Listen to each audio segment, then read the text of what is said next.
Welcome aboard the Bedtime Express, where we journey through history's most captivating tales, transformed into dreamy bedtime stories perfect for peaceful slumber. Tonight, we're traveling back to the year 1453 to witness one of history's greatest turning points, the fall of Constantinople and the end of the Byzantine Empire. You'll drift away to the story of young Sultan Mehmed the Conqueror and his impossible dream to capture the last jewel of Byzantium. His vision didn't transform just a city, but the entire world.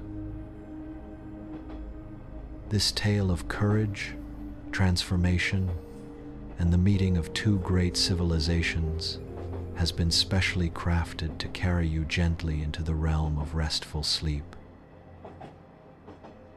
If you enjoy traveling through history with us, please take a moment to like this video and subscribe to the Bedtime Express for more enchanting historical bedtime stories. We also like to know from which part of the world you are joining us, so please share your location and time in the comments below. Now, settle into your most comfortable position. Close your eyes and let your breathing slow and deepen. Allow the gentle rhythms of this ancient tale to wash over you like waves upon a distant shore, carrying away the worries of the day and replacing them with the timeless magic of history transformed into dreams. Your journey to the golden city of Constantinople is about to begin. The siege of Constantinople and the fall of Byzantium. In the year 1453, when the world was still young and full of ancient mysteries, there lived an Ottoman sultan named Mehmed. He was only 21 years old, with eyes that sparkled like the stars above the Bosphorus Strait. The people called him Mehmed II, but history would remember him by another name entirely. Mehmed ruled over a vast empire that stretched across two continents, where the morning sun kissed the hills of Anatolia and the evening light danced upon the waters that separated Europe from Asia.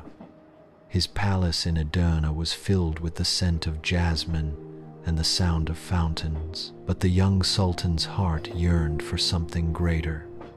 In his dreams, he saw himself standing upon the great walls of Constantinople, the last jewel of the Byzantine Empire. The young sultan had been raised by scholars and warriors, each teaching him different aspects of leadership and wisdom. His tutors included Greek philosophers who taught him the works of Aristotle and Plato, Persian poets who showed him the beauty of verse and metaphor, and Turkish generals who instructed him in the arts of war and statecraft. From his earliest childhood, Mehmed had shown an unusual combination of intellectual curiosity and military genius that impressed all who met him. In the libraries of his palace, Mehmed would spend hours studying maps and chronicles of ancient conquests. He read about Alexander the Great, who had built an empire stretching from Macedonia to India, and about Julius Caesar, who had extended Roman power across Gaul and Britain. But most of all, he was fascinated by the stories of those who had tried and failed to capture Constantinople, the great city that had stood unconquered for over 1,000 years. The young sultan's father, Murad II, had been a great warrior who had expanded Ottoman power deep into the Balkans, but even he had never attempted to assault the mighty walls of Constantinople. The city's defenses were legendary throughout the known world, consisting of 3 concentric walls, each higher and thicker than the last. The outer wall stood 12 feet high and was protected by a deep moat that could be flooded with water from the sea. Behind it rose the inner wall, 27 feet high and 15 feet thick, studded with towers that commanded every approach. But young Mehmed was different from his predecessors, for he had grown up in an age when new technologies were changing the nature of warfare itself. The invention of gunpowder had made it possible to create cannons powerful enough to breach even the strongest fortifications, though few rulers possessed the wealth and engineering skill necessary to build such weapons. The Ottoman Empire, enriched by centuries of successful conquest and trade, could afford to experiment with these new instruments of war. Constantinople was no ordinary city. It had been founded by the Roman Emperor Constantine the Great in the year 330, built upon the site of the ancient Greek city of Byzantium. For more than 11 centuries, it had served as the capital of the Eastern Roman Empire, later known as the Byzantine Empire, ruling over territories that at their height stretched from the Danube River to the deserts of Syria and Egypt. The city was a living bridge between the ancient world and the medieval age, between Christianity and the rising power of Islam. The walls that protected Constantinople had been built by the Emperor Theodosius II in the 5th century, when the city was already the greatest metropolis in the Christian world. These fortifications had successfully resisted sieges by Avars and Bulgars, by Arabs and Russians, by Turks and Crusaders. Each time, the defenders had found ways to repair the damage and strengthen their defenses, making their city seem truly impregnable to those who gazed upon its mighty ramparts. Within those ancient walls lived Emperor Constantine XI Palaiologos, the last of a dynasty that had ruled the Byzantine Empire for nearly 2 centuries. He was a man of 48 years, with silver-touched hair and kind eyes that held the wisdom of ages and the sadness of approaching twilight. Constantine had come to the throne at a time when his empire consisted of little more than Constantinople itself, a few islands in the Aegean, and a small territory in southern Greece called the Despotate of Morea. The emperor knew that his position was precarious, surrounded as he was by the growing power of the Ottoman Empire. Yet he carried himself with the dignity of his ancestors, those who had reconquered Constantinople from the Crusaders in 1261 and had restored Byzantine rule for nearly 200 years. Constantine understood that he might be the last emperor to wear the purple robes of Byzantium, but he was determined that if his empire must fall, it would fall with honor. The city of Constantinople was like a living museum, where every stone and street corner held memories of the past.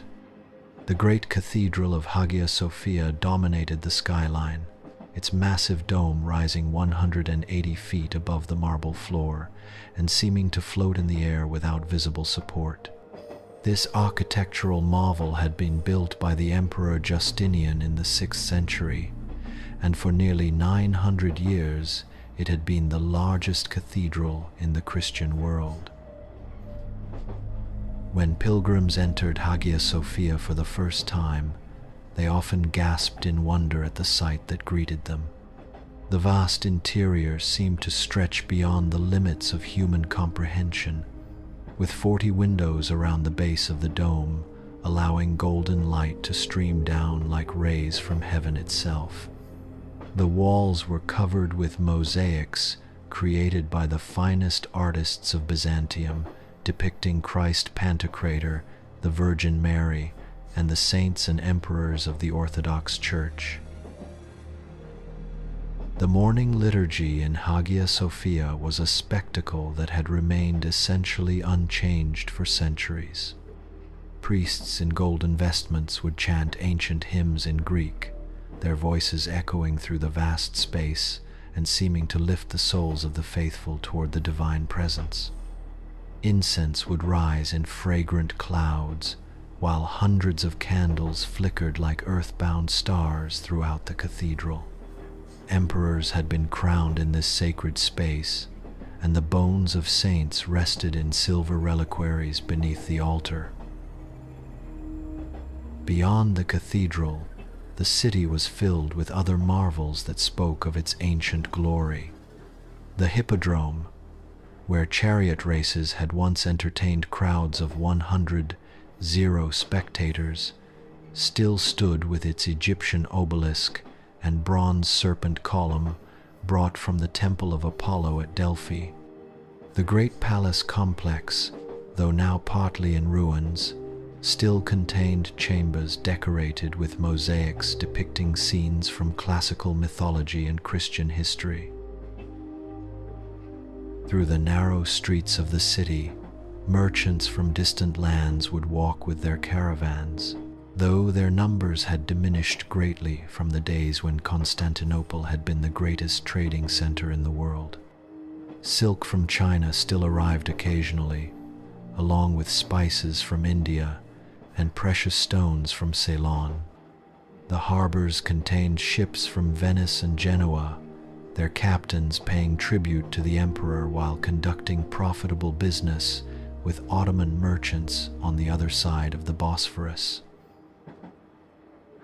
The people of Constantinople lived their daily lives against this backdrop of faded grandeur and approaching danger. Fishermen would cast their nets in the Golden Horn at dawn, much as their ancestors had done for centuries, while their wives prepared the day's bread in ovens that had been built during the reign of Justinian. Children played in squares that had once hosted the triumph parades of victorious emperors, their laughter echoing off marble columns that had been ancient when Muhammad was born. In the workshops of the city, skilled craftsmen continued to practice arts that had been perfected over generations. Icon painters worked with techniques passed down from master to apprentice since the end of the iconoclastic period in the 9th century. Their brushes brought to life images of Christ and the saints that seemed to glow with inner light, using recipes for paint and gold leaf that were closely guarded family secrets. Silk workers in Constantinople still produced textiles of incredible beauty, though the industry was no longer the monopoly it had once been when Byzantine silk was prized throughout Europe and Asia. The weavers used patterns that incorporated both Christian symbols and decorative motifs borrowed from Islamic art, creating fabrics that reflected the city's position at the crossroads of different civilizations. Purple silk, the traditional color of imperial robes, was still woven exclusively for the emperor's household. The scholars of Constantinople maintained libraries that contained some of the last complete collections of classical Greek literature in existence. Manuscripts of Homer and Sophocles, of Plato and Aristotle, were carefully copied by monks who understood that they were preserving the wisdom of ages for future generations. These men worked in scriptoriums lit by oil lamps, their pens moving across parchment with the same careful precision that had characterized Byzantine scholarship for centuries. But Sultan Mehmed had a different vision for this ancient city, one that would transform it from the last remnant of the Roman Empire into the beating heart of a new Islamic civilization. He had studied not only the military aspects of conquest, but also the administrative challenges of ruling a diverse population. The young sultan understood that true victory required not just the capture of a city, but its successful integration into his expanding empire. Mehmed had been deeply influenced by the Islamic tradition of tolerance toward people of the book, Christians and Jews who shared the same Abrahamic heritage as Muslims. He had observed how previous Islamic conquerors, from the Umayyads in Spain to the Fatimids in Egypt, had often allowed conquered populations to maintain their religious practices while contributing their skills and knowledge to their new rulers. This pragmatic approach had often proved more successful than forced conversion in creating stable and prosperous societies. The Sultan had also been impressed by accounts of Cordoba and Baghdad in their golden ages, when these cities had served as centers of learning that attracted scholars from across the known world. He dreamed of making Constantinople into a similar beacon of civilization, where the best minds of his generation could gather to advance human knowledge and understanding. In his private moments, Mehmed composed poetry in Turkish and Persian, revealing a sensitive soul beneath his warrior exterior. As winter melted into spring in the year 1453, Mehmed began to gather his forces from every corner of his vast empire.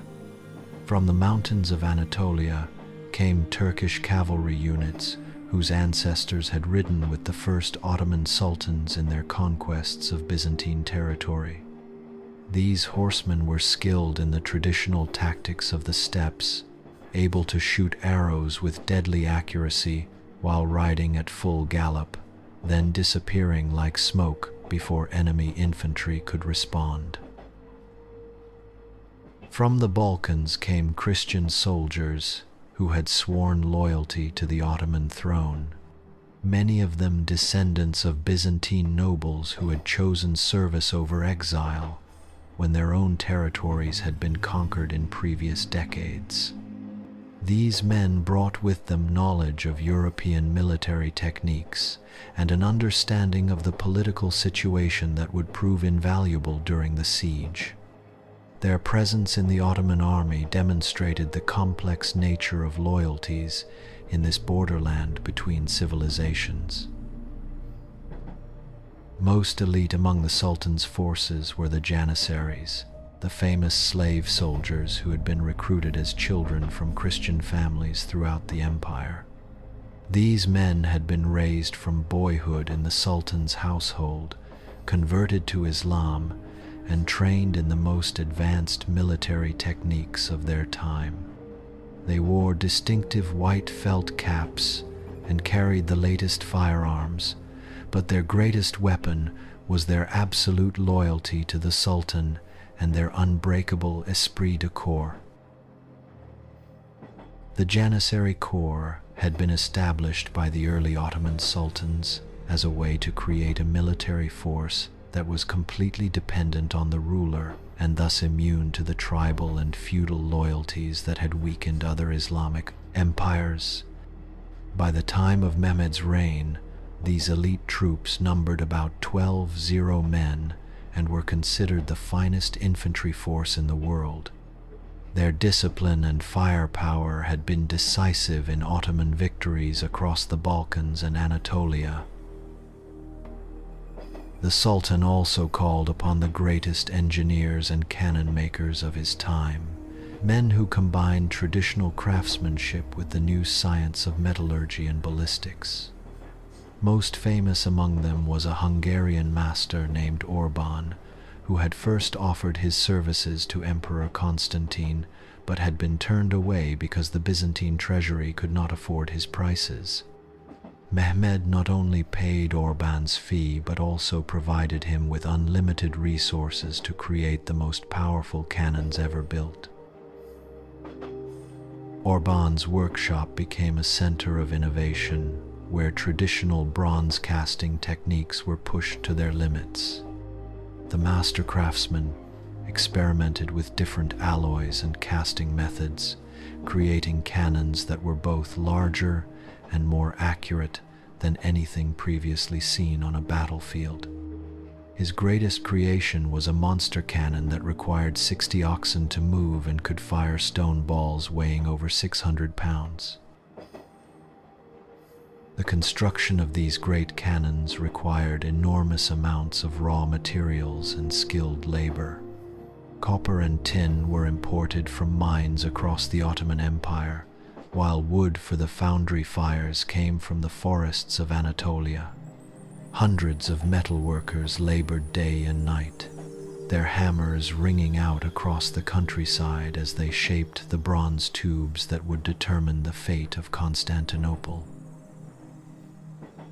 Meanwhile, in Constantinople, Emperor Constantine prepared his people for the approaching storm with the calm dignity that had always characterized the best of Byzantine leadership.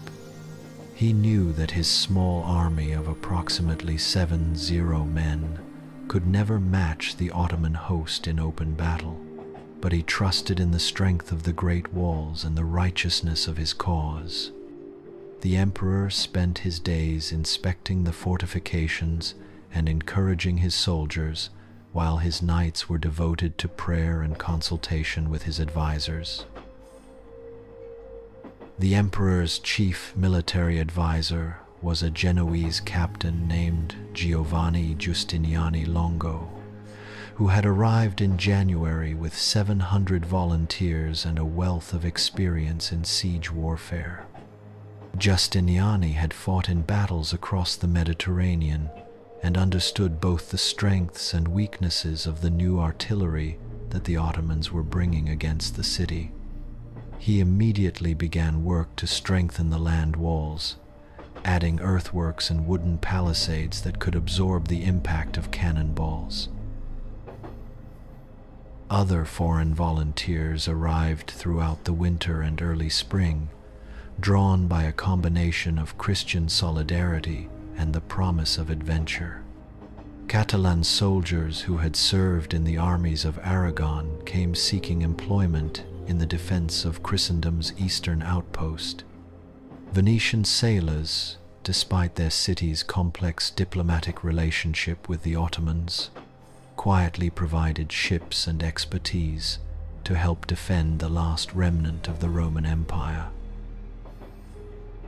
The city's civilian population prepared for siege with the stoic determination that had sustained their ancestors through previous crises.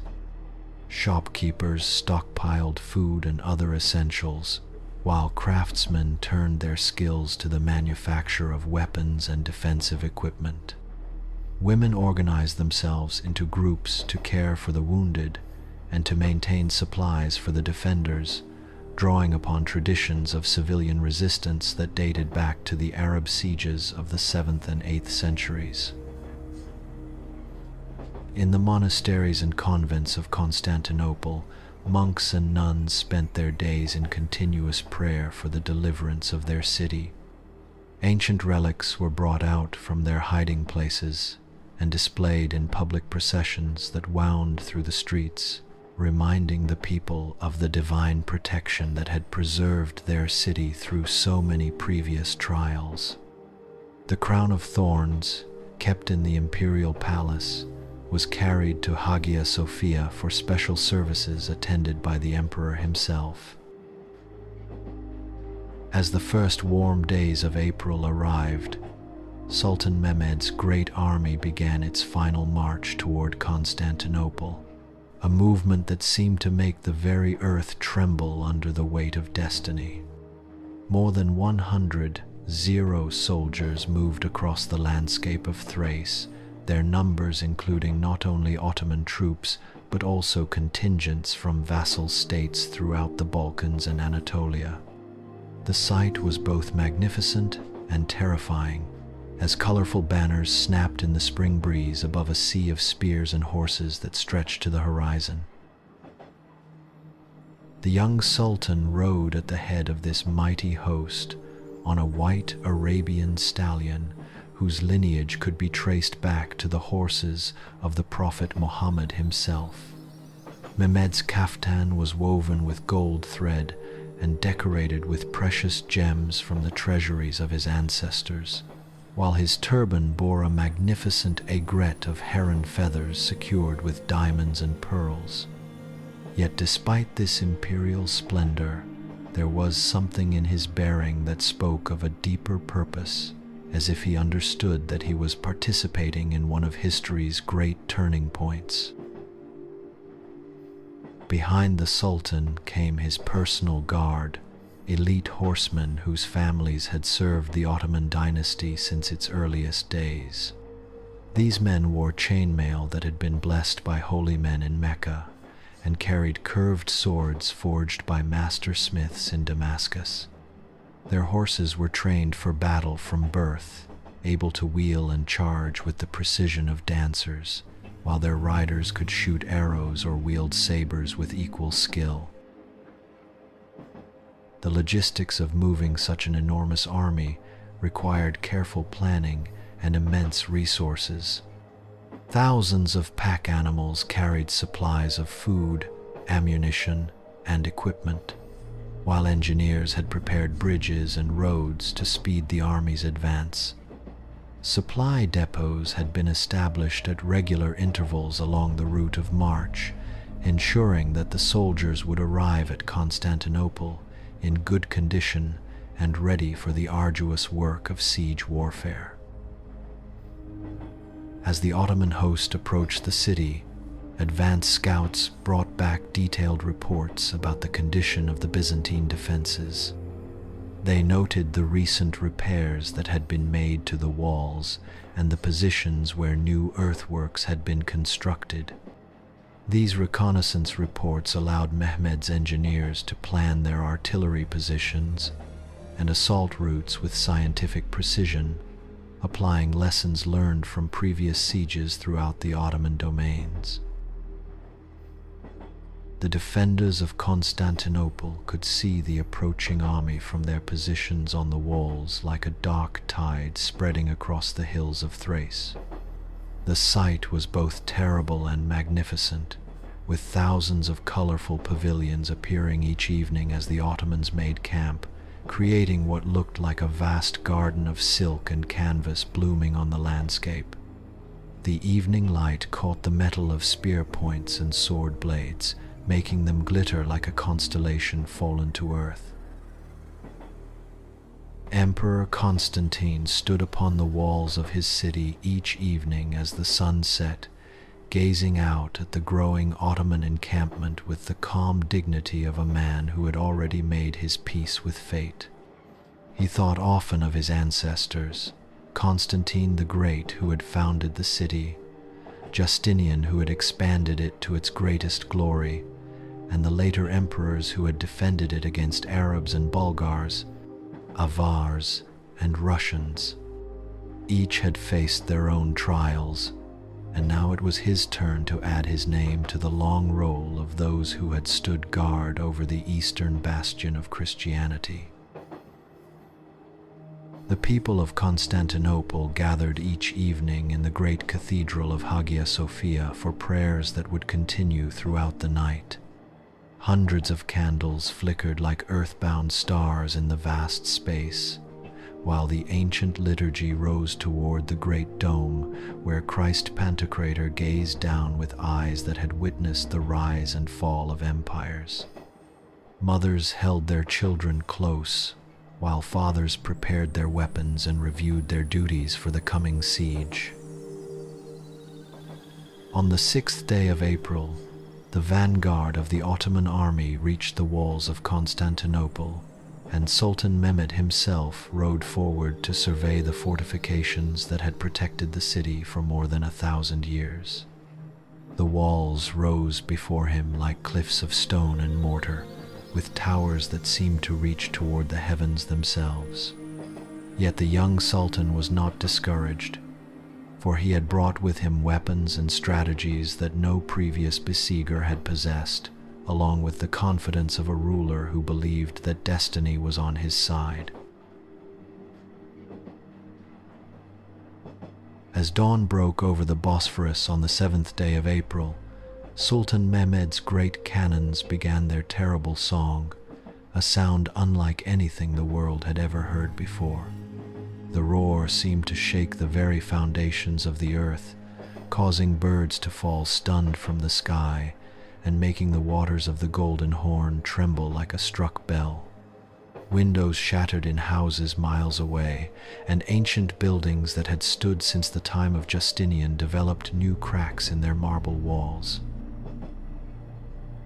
The mighty bronze tubes, some as long as entire houses and as wide as ancient tree trunks, breathed fire and smoke as they hurled their massive stone projectiles against the walls of Constantinople.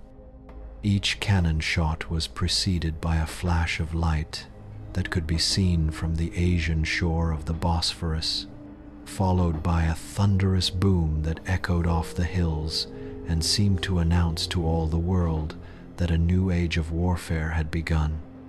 The gunpowder smoke hung in thick clouds over the Ottoman positions, creating an artificial fog that drifted slowly toward the city on the morning breeze.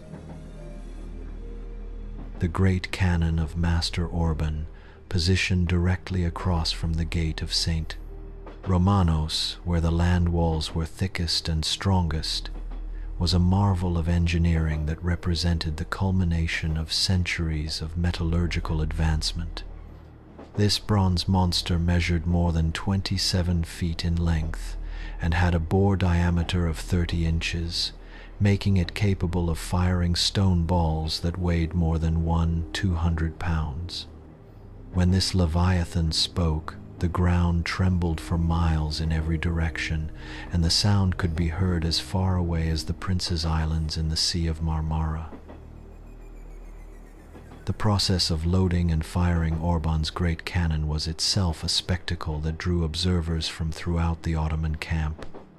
It required a crew of more than 60 men working in careful coordination to clean the barrel, measure the gunpowder charge, and position the massive stone projectile. Each shot consumed enormous quantities of the finest gunpowder, mixed according to secret formulas that combined saltpeter from Egypt, sulfur from Sicily, and charcoal made from specially selected willow wood. The stone cannon balls themselves were works of art, carved by master masons from the finest marble quarries of Anatolia. Each projectile was carefully measured and balanced to ensure maximum accuracy, and some were even inscribed with verses from the Quran or prayers for victory. The impact of these massive stones against the ancient walls created showers of sparks and clouds of dust that could be seen from across the Bosphorus. When Orban's cannon fired, the recoil was so tremendous that the entire gun carriage would slide backward several feet, despite being secured by massive wooden beams driven deep into the earth. The bronze barrel would become so hot after repeated firing that it had to be cooled with water and oil, while the crew worked to repair any cracks or damage that might develop in the metal. Despite these challenges, the great cannon could deliver approximately 7 shots per day, each one capable of creating a breach large enough for a man to walk through. Inside the city, the defenders worked frantically to repair the damage caused by this unprecedented bombardment. Emperor Constantine himself could be seen carrying stones and timber, working alongside common soldiers and citizens in a display of solidarity that inspired his people and demonstrated the democratic spirit that had always characterized Byzantium in times of crisis. The emperor's purple robes became stained with mortar and dust as he labored to shore up the weakened fortifications. The Genoese engineer Giovanni Giustiniani organized teams of workers who labored through the night by torchlight, using every available material to patch the gaps in the ancient masonry. Wooden beams, salvaged from demolished houses, were used to create supporting frameworks behind damaged wall sections, while earth and rubble were packed into the spaces between the stones. Even bales of wool from the city's warehouses were pressed into service, providing a soft barrier that could absorb the impact of cannonballs. The defenders also employed more traditional methods of siege defense that had been developed over centuries of warfare. Cauldrons of Greek fire, the secret incendiary weapon of the Byzantines, were prepared on the walls to pour down upon any attackers who might reach the base of the fortifications. Mangonels and catapults, ancient siege engines that had served the empire for generations, were positioned to hurl stones and other projectiles at the Ottoman gun positions. Women and children from throughout the city joined in the repair work, carrying baskets of earth and stones to the walls, while their men fought to hold back the Ottoman assault. Elderly craftsmen who had spent their lives working with stone and mortar found themselves pressed into service as military engineers, applying their civilian skills to the urgent task of keeping the walls intact. Even the clergy participated, with priests and monks blessing the repair work and offering prayers for the preservation of their ancient city. But the Ottomans had more than cannons in their formidable arsenal. Sultan Mehmed had ordered the construction of an enormous iron chain that stretched across the mouth of the Golden Horn, the harbor on the north side of the city where the Byzantine navy had found shelter for centuries. This chain, made of links each weighing several hundred pounds, was supported by wooden floats and protected by shore batteries that could sink any ship attempting to break through. The great chain effectively trapped the small Byzantine fleet and the Genoese vessels that had come to help defend the city, preventing them from entering or leaving the Golden Horn. This naval blockade was crucial to the Ottoman strategy, as it ensured that the defenders could not receive supplies or reinforcements by sea, nor could they escape if the situation became desperate. The sight of their own ships, imprisoned in their home harbor, was deeply demoralizing to the people of Constantinople. Sultan Mehmed was everywhere at once during these crucial early days of the siege, riding from one end of his army to the other on his magnificent white stallion. The young commander seemed to fill his soldiers with confidence simply by his presence, and they fought with the devotion of men who believed their cause was blessed by heaven itself. His bright silk robes and jeweled turban made him easily recognizable to both his own troops and the defenders on the walls, becoming a symbol of Ottoman power and determination. The Sultan took particular interest in the placement and effectiveness of his artillery, often visiting the gun positions to consult with his engineers and observe the results of their bombardment. He understood that this siege would be won or lost based on the performance of his cannons, and he spared no expense in ensuring that they had everything needed to operate at maximum efficiency. Ammunition supplies were carefully managed, and crews were rotated regularly to maintain peak performance throughout the long hours of bombardment. The Janissaries, in particular, looked upon their young commander with something approaching religious devotion. Many of them had been raised from childhood in the Sultan's own household, and they regarded Mehmed not just as their military leader, but as a father figure who had provided for their education and advancement. These elite troops took pride in their discipline and their distinctive uniforms, and they were eager to prove their worth in what they knew would be the defining battle of their generation.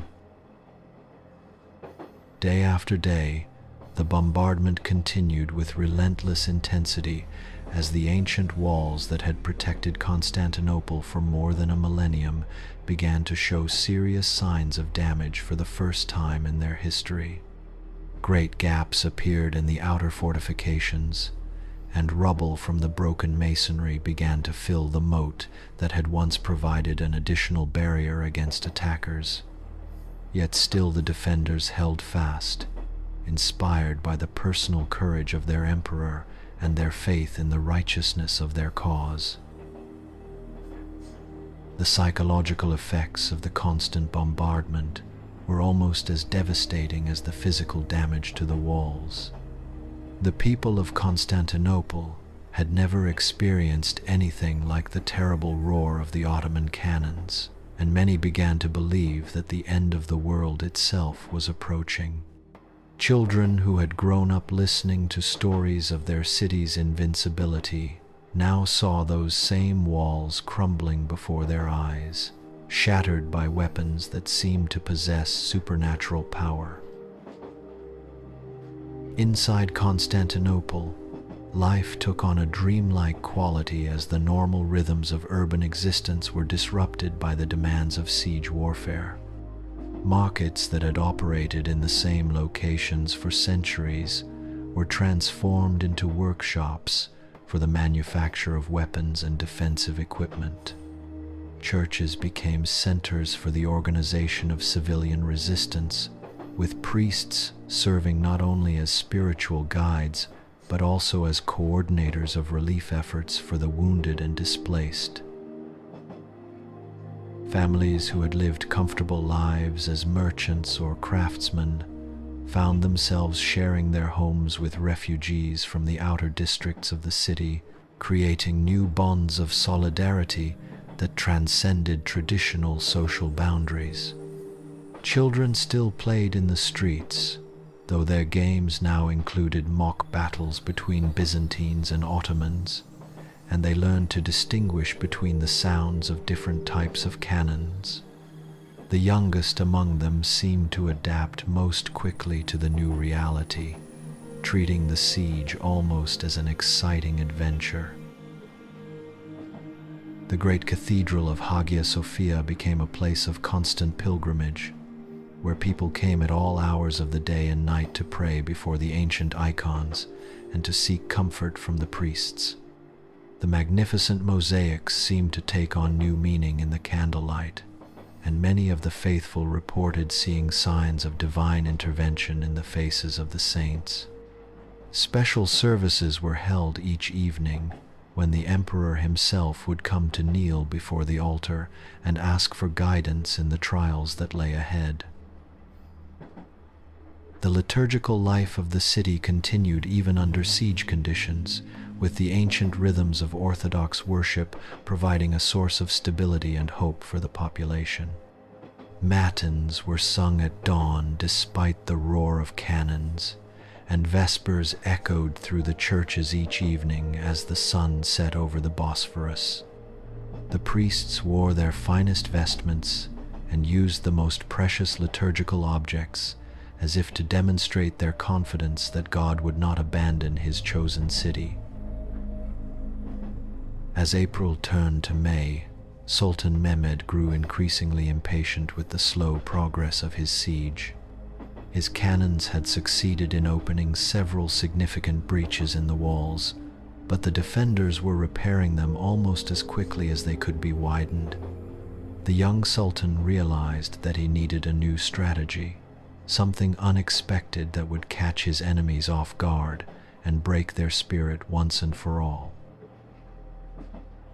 It was during this period of frustration that Mehmed conceived one of the most audacious and innovative plans in the entire history of military warfare. Since his ships could not enter the Golden Horn because of the great chain that blocked the harbor entrance, he would find another way to bring his naval forces into position to attack the weaker seawall on the north side of the city. The solution he devised was so bold that many of his advisors initially thought it was impossible. During the night of April 21st, thousands of Ottoman soldiers worked in complete silence to lay wooden rollers and greased planks across the hills behind the suburb of Galata. These improvised roads stretched for more than a mile, rising and falling with the natural contours of the landscape and requiring precise engineering to ensure that they could support the weight of fully loaded warships. The work was done entirely in darkness to avoid detection by Byzantine scouts. By morning, more than 70 Ottoman ships had been dragged from the Bosphorus up over the hills and down into the Golden Horn itself, appearing like a fleet of ghosts that had materialized from thin air. The sight that greeted the defenders at dawn was so extraordinary that many initially thought they were seeing a vision or a dream. Where the night before there had been empty water, now Ottoman warships floated serenely in the Golden Horn, their colorful banners fluttering in the morning breeze. The logistical achievement represented by this overnight transportation of an entire fleet was unprecedented in military history. Each ship had to be carefully lifted from the water using massive wooden cranes, then placed on specially constructed sledges that could roll along the prepared tracks. Teams of oxen and hundreds of soldiers worked together to pull the vessels up the steep slopes, while engineers constantly adjusted the rollers and applied grease to reduce friction. The largest ships weighed several tons when fully equipped, making this operation a triumph of Ottoman engineering and organizational skill. The impossible had become real before the eyes of the astonished defenders, and they realized that their enemies possessed not only great weapons, but also the creative genius of true military innovation. The psychological impact of seeing an enemy fleet suddenly appear in what had been considered a safe harbor was almost as devastating as the tactical disadvantage it created. Mothers pointed in wonder at the ships, while children asked how boats could sail over land, and old men who had lived through many sieges admitted they had never seen anything like it. With warships now positioned in the Golden Horn, the Ottomans could attack the seawall on the north side of the city, where the fortifications were much weaker than the massive land walls that had resisted centuries of assault. The seawall had been built primarily to defend against naval attacks from the water, and it was never intended to withstand the kind of sustained bombardment that the Ottomans could now direct against it from their ships.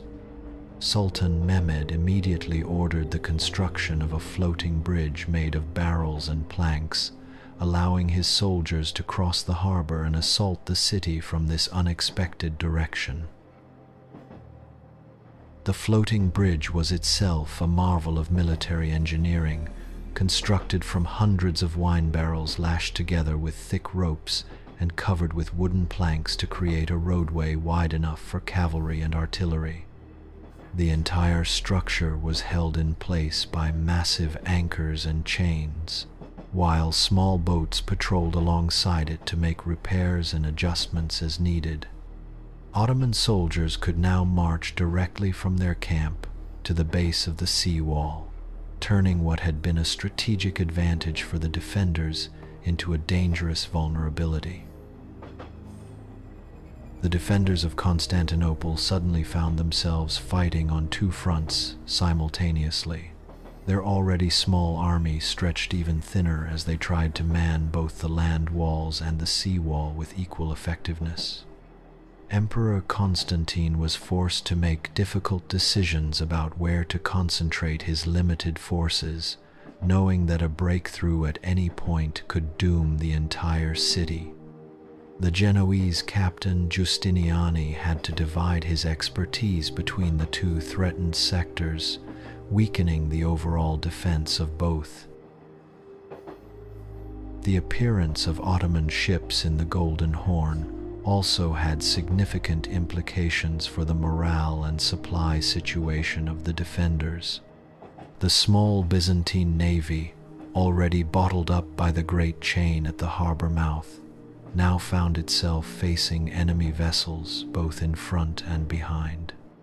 Venetian and Genoese merchant ships that had brought supplies and volunteers to the city were now trapped completely, unable to escape even if their captains decided that the situation had become hopeless.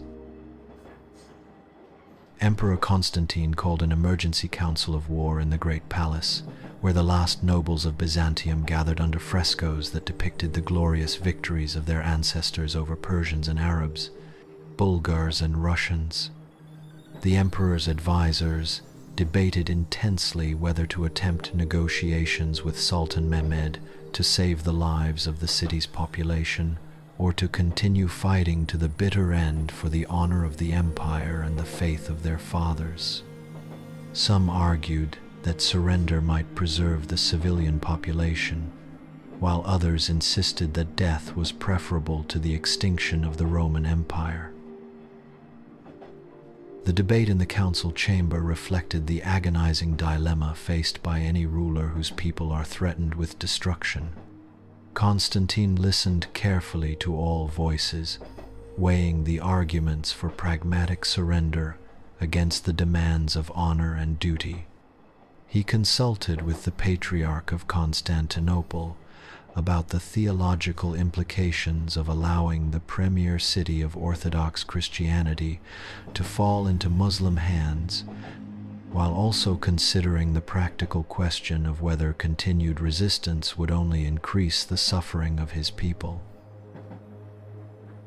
In the end, Emperor Constantine's decision reflected both his personal character and the traditions of his dynasty.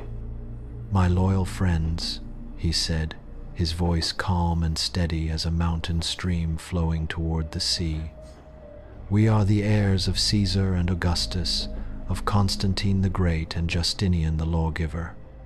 Our ancestors built this city to be a light unto the nations, a bridge between East and West, a fortress of faith and civilization that would endure until the end of time." The emperor continued, his words carrying the weight of 11 centuries of imperial history. "Though our enemies are many and our walls are broken, though our ships are trapped and our allies are few, we shall not abandon the sacred trust that history has placed in our hands. Better to die as Romans than to live as slaves. Better to fall with honor than to survive in shame. Let it be said that the last emperor of Byzantium knew how to die worthy of his crown and his ancestors." Constantine's speech had a profound effect on the morale of the defenders, who took heart from their emperor's courage and resolved to follow his example. Word of his decision spread quickly through the city, inspiring civilians as well as soldiers to prepare for what all understood would be the final test of their ancient civilization. Even those who had privately hoped for negotiations now accepted that their fate would be decided by force of arms rather than diplomacy. The defenders began making their final preparations with the methodical thoroughness that had characterized Byzantine administration for centuries. Weapons were sharpened and armor was mended using techniques passed down through generations of warriors. The city's armories were emptied of their remaining contents, and even ceremonial weapons from the imperial palace were distributed to citizens who lacked proper military equipment.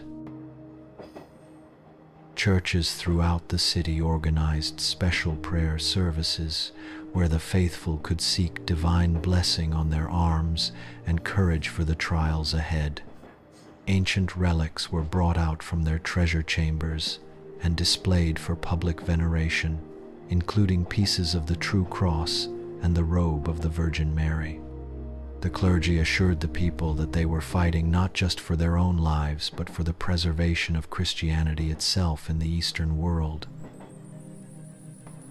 Young boys who were too small to fight effectively were organized into messenger services that could carry orders and information quickly between different sections of the city. Elderly men who could no longer bear arms took responsibility for maintaining supplies of food and water for the active defenders. Women formed groups to care for the wounded and to provide emotional support for families whose men were stationed on the dangerous walls. Meanwhile, in the Ottoman camp, Sultan Mehmed was making his own preparations for what he intended to be the final and decisive assault on Constantinople. He called together his generals and his most trusted advisors, men who had served his father and grandfather in wars across 3 continents and who understood both the opportunities and the risks of their current situation. Detailed maps were spread on tables under silk pavilions, and tactical plans were drawn and redrawn as new intelligence arrived from scouts and spies within the city. The Sultan's war council included not only Turkish generals but also experts from across his diverse empire. Hungarian and Serbian engineers shared their knowledge of European fortification techniques, while Arab scholars contributed their understanding of siege warfare based on classical texts and practical experience. Venetian renegades who had switched sides provided valuable intelligence about the city's defenses and the morale of its defenders. After days of intense planning and preparation, Sultan Mehmed announced that the grand assault would commence at dawn on the 29th day of May, when the moon would be dark and the defenders would be at their most weary after weeks of constant vigilance. The attack would be conducted in 3 great waves, each designed to exploit different weaknesses in the Byzantine defenses and to overwhelm the outnumbered garrison through sheer weight of numbers and determination. The first wave would consist of irregular troops and volunteers from across the Ottoman Empire, brave men who lacked formal military training but possessed abundant courage and religious zeal. Their primary mission would be to exhaust the defenders' ammunition and to identify the strongest points of resistance, even if they failed to achieve a breakthrough themselves. These soldiers understood that they were likely to die in the assault, but they embraced their fate as martyrs in a holy war. The second wave would include the regular Ottoman army, professional soldiers from Anatolia and the Balkans who had been trained in the most advanced military techniques of their time. These disciplined troops would carry scaling ladders and siege equipment, and their mission would be to exploit any weaknesses revealed by the first assault while maintaining continuous pressure on the entire length of the walls. They would be supported by Ottoman ships in the Golden Horn, attacking the seawall simultaneously. The third and final wave would be spearheaded by the elite Janissary Corps, the Sultan's own household troops who had never known defeat in battle. These warriors would strike at the most crucial points in the defenses, using their superior training and equipment to achieve the final breakthrough that would open the city to Ottoman occupation. Sultan Mehmed himself would accompany this final assault, leading from the front in the tradition of his warrior ancestors. To motivate his troops for this climactic effort, the Sultan promised great rewards to the first soldiers to plant the Ottoman banner on the walls of Constantinople. Beyond the traditional right to plunder that was granted to the conquerors of a city taken by storm, Mehmed offered promotions, land grants, and gold to those who distinguished themselves in the coming battle. He also reminded his soldiers that they were participating in the fulfillment of an ancient prophecy that Constantinople would one day be conquered by a righteous Muslim army. On the night of May 28th, an extraordinary phenomenon appeared in the sky above Constantinople that was witnessed by both armies and interpreted differently according to their respective hopes and fears. The moon, which according to astronomical calculations should have been completely dark during this phase of its cycle, seemed to glow with a strange reddish light, as if it were illuminated by some inner fire that defied natural explanation. The sight was so unusual that soldiers on both sides stopped their preparations to stare up at the sky in wonder and apprehension. Some of the Christian defenders interpreted this lunar anomaly as a sign that God was watching over his faithful city and would intervene to save it from destruction, just as he had protected Jerusalem from the armies of Sennacherib in ancient times. Others whispered that it was an omen of approaching doom, a heavenly warning that the end of the Byzantine Empire was at hand. The more educated among them recalled ancient texts that spoke of celestial signs appearing before great changes in human history. The Ottomans, for their part, saw the crimson moon as confirmation that Allah was blessing their enterprise and calling them to complete their holy mission. Some recalled traditions that spoke of the moon turning red before great victories of the faithful, while others interpreted it as a sign that the blood of their enemies would soon flow like rivers through the conquered city. The Sultan's astrologers assured him that the heavens were aligned for triumph and that the moment of destiny had finally arrived. In the Cathedral of Hagia Sophia, a final and particularly solemn service was held as the defenders prepared for the battle that would determine their fate and the future of Eastern Christianity. For the first time in centuries, Catholics and Orthodox Christians prayed together side by side, their ancient theological differences forgotten in the face of their common peril and their shared faith in Christ. The Genoese and Venetian volunteers joined their voices with those of Byzantine Greeks in hymns that had echoed through this sacred space for nearly 1,000 years. Emperor Constantine arrived at the cathedral, wearing his battle armor beneath his purple imperial robes, his presence a visible reminder of the long line of emperors who had worshipped in this same space since the days of Justinian. He knelt at the altar before the magnificent icon of Christ Pantocrator, asking for strength to die with honor if death was to be his portion, and for the salvation of his people regardless of the outcome of the coming battle. His prayers were witnessed by nobles and commoners alike, all united in their determination to face the morning with courage. The liturgy that night seemed to take on special meaning, as if the familiar words and rituals were being performed for the last time in this holiest of Orthodox shrines. The ancient chants rose toward the great dome with unusual intensity, and many of the participants reported feeling the presence of the saints and martyrs who had gone before them. Communion was distributed to all who wished to receive it, including soldiers who would march directly from the cathedral to their posts on the walls. Meanwhile, Sultan Mehmed spent his final night before the assault in his own devotions, kneeling on his silk prayer carpet in his pavilion, while his commanders finalized the last details of their battle plan. The young Sultan asked Allah to guide his armies to victory and to make him worthy of the great trust that had been placed in his hands by history and faith.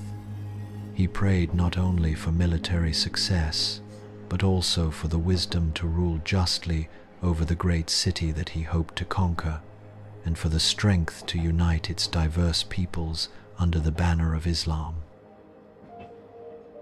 Outside the Sultan's tent, 100,000 soldiers made their own preparations for the dawn assault, each man following the customs and rituals of his own homeland and faith. Turkish warriors from the steppes of Central Asia offered prayers to Allah while sharpening their curved sabers, while Christian soldiers from the Balkans sought the blessing of their patron saints before checking their armor and weapons. Janissaries meditated in the disciplined silence they had learned during their training, while Arab cavalrymen from Syria recited verses from the Quran. As the first pale light began to appear in the eastern sky above the hills of Asia, both armies stirred to wakefulness and began their final preparations for the battle that would determine the fate of two empires and two civilizations. The defenders took their positions along the battered walls, while the attackers formed their ranks in the dim pre-dawn light, their weapons glinting like stars in the growing brightness. The air was filled with the sound of armor being buckled, swords being drawn from scabbards, and bowstrings being tested one last time. History itself seemed to hold its breath as the medieval world prepared to give way to the modern age, and the last chapter of the Roman Empire made ready to close after more than 2,000 years. On both sides of the walls, men whispered prayers and made peace with their fate, knowing that the coming day would bring either glorious victory or honorable death. The stage was set for one of the great turning points in human history, when the balance of power between East and West would shift forever. As the sun rose on the 29th day of May in the year 1453, Sultan Mehmed's great army began its final assault on the walls of Constantinople with a fury that seemed to shake the very foundations of the earth. The morning mist hung low over the Golden Horn like a shroud, while the first rays of sunlight caught the steel of 100,000 weapons as they gleamed like fallen stars in the growing light. The sound of Ottoman war drums echoed across the hills and valleys like the heartbeat of destiny itself, calling the faithful to what they believed would be their greatest triumph. The first wave of attackers consisted of irregular troops and volunteers from every corner of the vast Ottoman Empire, men who had traveled hundreds of miles to participate in this historic moment. These brave souls charged toward the walls with ladders and ropes, their voices raised in battle cries that had been passed down through generations of warriors and martyrs. Though many fell beneath the arrows, stones, and Greek fire of the defenders, their sacrifice served its intended purpose of wearing down the enemy and filling the ancient moats with their scaling equipment. Among these first attackers were Bashi bazooks from the mountains of Albania, fierce fighters who wore no uniform but carried weapons inherited from their grandfathers who had served the Ottoman sultans for generations. Beside them charged Turkmen horsemen who had dismounted to fight on foot, their curved swords flashing in the morning light as they sought to scale the walls that had defied so many previous conquerors. Kurdish warriors from the eastern frontiers of the empire brought their own traditions of warfare, learned in countless battles against Persian armies and Armenian rebels. The defenders watched this human tide approaching with a mixture of fear and determination, knowing that their own survival and that of their families depended on holding these ancient ramparts against overwhelming odds. Emperor Constantine stood upon the walls near the gate of St. Romanos, his purple cloak billowing in the morning breeze as he encouraged his men with both words and personal example. His sword flashed in the sunlight as he struck down Ottoman soldiers who managed to reach the top of their ladders, proving that imperial blood still ran hot in his veins, despite the apparent hopelessness of his situation. The emperor's presence on the walls had an electric effect on the morale of his defenders, who saw in their ruler not just a political leader, but a symbol of the continuity that linked them to the glorious past of their empire. Constantine fought with the desperate courage of a man who understood that he was defending not just a city, but an entire civilization, and his example inspired common soldiers and foreign volunteers alike to acts of heroism that surprised even themselves. His voice could be heard above the din of battle, calling out encouragement in Greek and Latin to rally his multinational garrison. Though the Byzantine army was vastly outnumbered, with perhaps 7,000 effective defenders facing more than 100,000 attackers. They fought with the desperate energy of men protecting their families, their faith, and their ancient heritage. Greek fire, the secret weapon of the Byzantine Empire, poured down from the walls in streams of liquid flame that turned the morning air into a hellish landscape of smoke and screaming.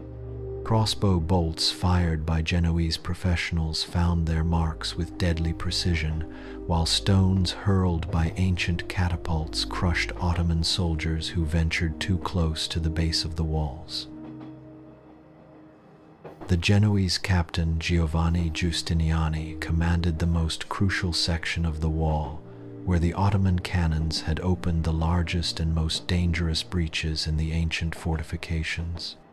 His men had worked through the previous night to build wooden palisades and earthworks behind the broken stones, creating new defensive positions from the rubble of the old, and demonstrating the ingenuity that had made his countrymen famous throughout the Mediterranean world.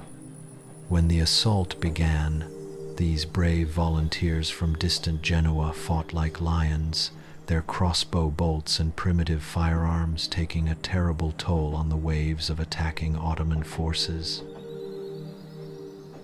The international character of the defense was remarkable, reflecting Constantinople's role as a meeting point of different cultures and civilizations. Venetian sailors fought alongside Orthodox monks, while Catalan soldiers shared ammunition with Byzantine nobles whose families had ruled territories in Greece and Anatolia for centuries. Hungarian engineers who had originally come to the city as advisors now found themselves manning catapults and directing the repair of damaged walls, their expertise in European military techniques proving invaluable in the desperate struggle. As the morning wore on and the casualties mounted on both sides, Sultan Mehmed committed his second wave of attackers to the battle with the calculated precision of a master strategist. These were the regular troops of the Ottoman army, professional soldiers from Anatolia and the Balkans who advanced toward the walls with disciplined precision and coordinated tactics that reflected years of training and battlefield experience. They carried with them new types of scaling devices and siege equipment, including great wheeled towers that allowed them to fight the defenders on nearly equal terms.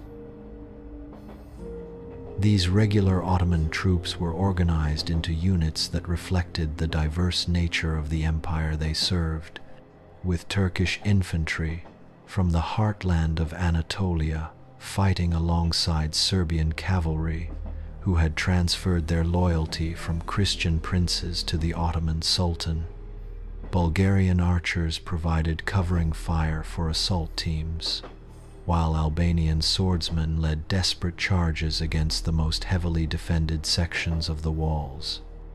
Each group brought its own traditions and techniques to the battle, creating a combined arms approach that was far more sophisticated than anything the defenders had faced in previous sieges. The battle raged with increasing fury as the sun climbed higher in the sky, transforming the area around the walls into a scene that resembled descriptions of the apocalypse itself. The air was filled with the constant sound of clashing steel, the twang of countless bowstrings, and the cries of wounded men calling for help or for their mothers in a dozen different languages. Smoke from gunpowder weapons and Greek fire drifted across the battlefield like a thick fog, making it difficult for either side to see their enemies clearly and adding to the confusion and terror of the combat. Yet despite these hellish conditions, the fighting continued with undiminished intensity, as each man on both sides was driven by loyalties that transcended mere personal survival. Ottoman soldiers fought for their faith, their sultan, and their share of the legendary wealth that was rumored to be hidden within the walls of Constantinople. Byzantine defenders fought for their families, their Orthodox faith, and the preservation of an empire that could trace its origins back to Augustus Caesar himself. In the Golden Horn, Ottoman ships attacked the weaker seawall with equal determination, their crews swarming up rope ladders and improvised siege towers while naval artillery provided covering fire from the water. Sailors and marines who had learned their trade fighting Venetian and Genoese fleets in the eastern Mediterranean now found themselves engaged in urban warfare, fighting hand-to-hand with Byzantine defenders on the narrow walkways atop the fortifications. The harbor waters gradually turned red with the blood of wounded men who fell from the walls, while survivors on both sides struggled to maintain their positions against increasingly desperate odds. The floating bridge that the Ottomans had constructed across the Golden Horn proved to be a crucial tactical advantage, allowing fresh troops and supplies to reach the seawall assault while also preventing any possibility of escape for the trapped Byzantine ships. Ottoman engineers had reinforced the bridge throughout the siege, and it now supported not only infantry attacks but also light artillery pieces that could fire directly at the defenders from close range. This innovation in siege warfare would be studied and copied by military engineers for centuries to come. Inside the city, the civilian population could hear every detail of the battle raging at their walls, and many families gathered in their homes to pray together while waiting to learn their fate. In the great cathedral of Hagia Sophia, priests continued to chant ancient prayers while the faithful knelt before the altar, asking for divine protection even as the sound of combat grew ever closer. Children clung to their mothers' skirts, while elderly men who could no longer fight stood ready with whatever weapons they could find to defend their neighborhoods if the walls should finally fall. The women of Constantinople played a crucial role in sustaining the defense, carrying water and ammunition to the walls while tending to the wounded and maintaining the morale of the fighters. Many had lost husbands, sons, or brothers in the weeks of siege warfare, but they continued their work with stoic determination, understanding that the survival of their civilization depended on every person doing their part. Some even took up arms themselves when the situation became desperate, defending particular sections of the wall with a ferocity that surprised the Ottoman attackers. As noon approached, tragedy struck the defenders when Giovanni Giustiniani, the skilled Genoese captain who had organized much of the city's defense, was severely wounded by an Ottoman musket ball that penetrated his armor near the shoulder. The injury was not necessarily fatal, but the loss of blood and the shock of the wound forced this experienced commander to be carried from the walls at the most critical moment of the battle. His departure caused immediate confusion and despair among the soldiers he had led so skillfully, and many began to lose heart just when they needed maximum determination. Emperor Constantine himself rushed to fill the gap left by Giustiniani's departure, but the loss of such an experienced and respected military leader at the crucial moment would prove to be one of the turning points in the siege. The emperor lacked the Genoese captain's technical expertise in siege warfare, and his efforts to reorganize the defenses were hampered by the chaos and confusion that had spread along the walls. Ottoman scouts quickly reported the change in the defense's leadership to their commanders, who immediately began planning to exploit this weakness. It was at this moment of maximum crisis for the defenders that Sultan Mehmed unleashed his third and most powerful wave of attackers, the elite Janissary Corps that represented the finest military force in the Islamic world. These warriors advanced toward the walls in perfect formation despite the carnage around them, their discipline and training evident in every movement as they approached the fortifications that had protected Constantinople for more than 1,000 years. Their tall, white felt caps gleamed in the afternoon sun, and their curved swords seemed to sing as they drew them from their scabbards in unison. The Janissaries had been selected as children from Christian families throughout the Ottoman Empire, then raised from boyhood in the Sultan's household and converted to Islam as part of their military training. This unique recruitment system had created soldiers who were completely loyal to the Sultan personally and who had no divided allegiances to tribal or regional interests that might compromise their effectiveness. Their military training was the most advanced in the world, combining traditional Islamic concepts of jihad with the latest European innovations in tactics and technology. Leading the Janissary assault was a giant of a man named Hassan of Ulubad, whose physical strength and personal courage had become legendary throughout the Ottoman army.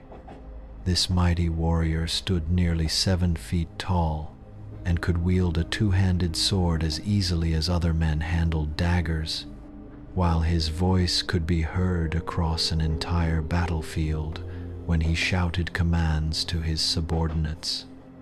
Hassan had fought in campaigns from Hungary to Persia, and his presence at the front of the assault gave confidence to every Ottoman soldier who saw him.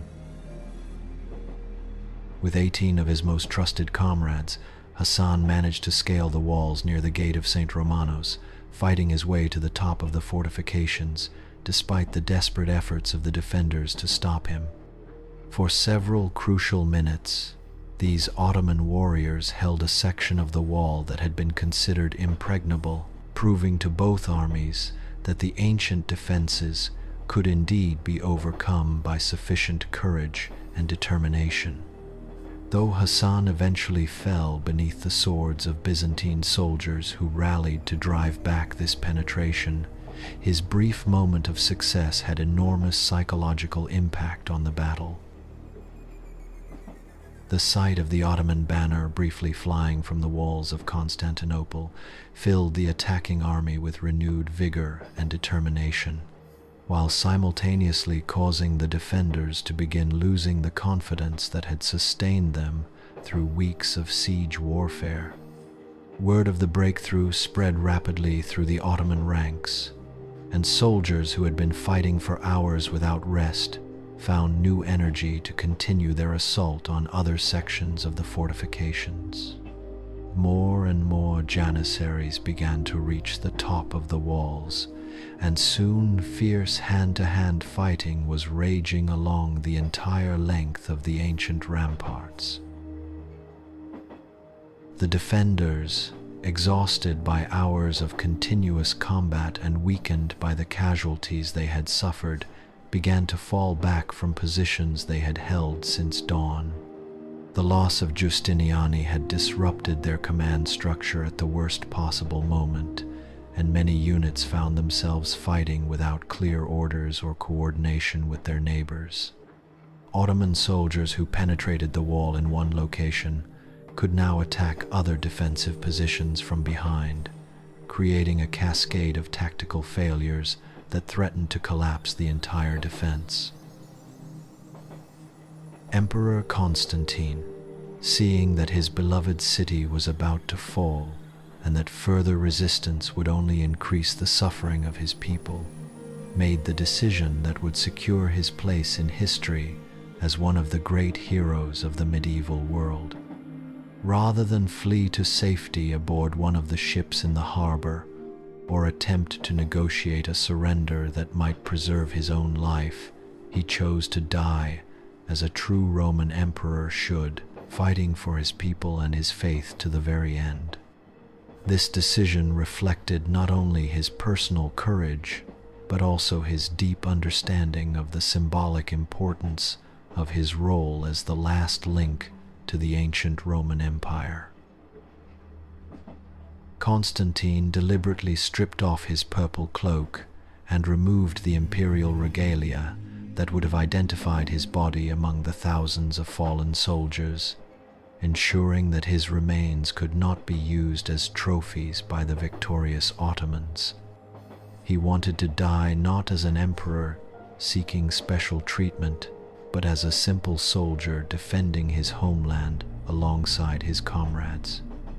Drawing his sword for what he knew would be the last time, the final emperor of Byzantium charged into the thickest fighting near the gate of St. Romanos. Contemporary accounts describe Constantine fighting in those final moments like a hero from the ancient epics, his sword rising and falling as he struck down one Ottoman warrior after another with the skill of a man who had trained in arms since childhood. Those who witnessed his last stand said he seemed to glow with an inner light, as if the spirits of all the emperors who had come before him were fighting beside him in this ultimate test of imperial courage.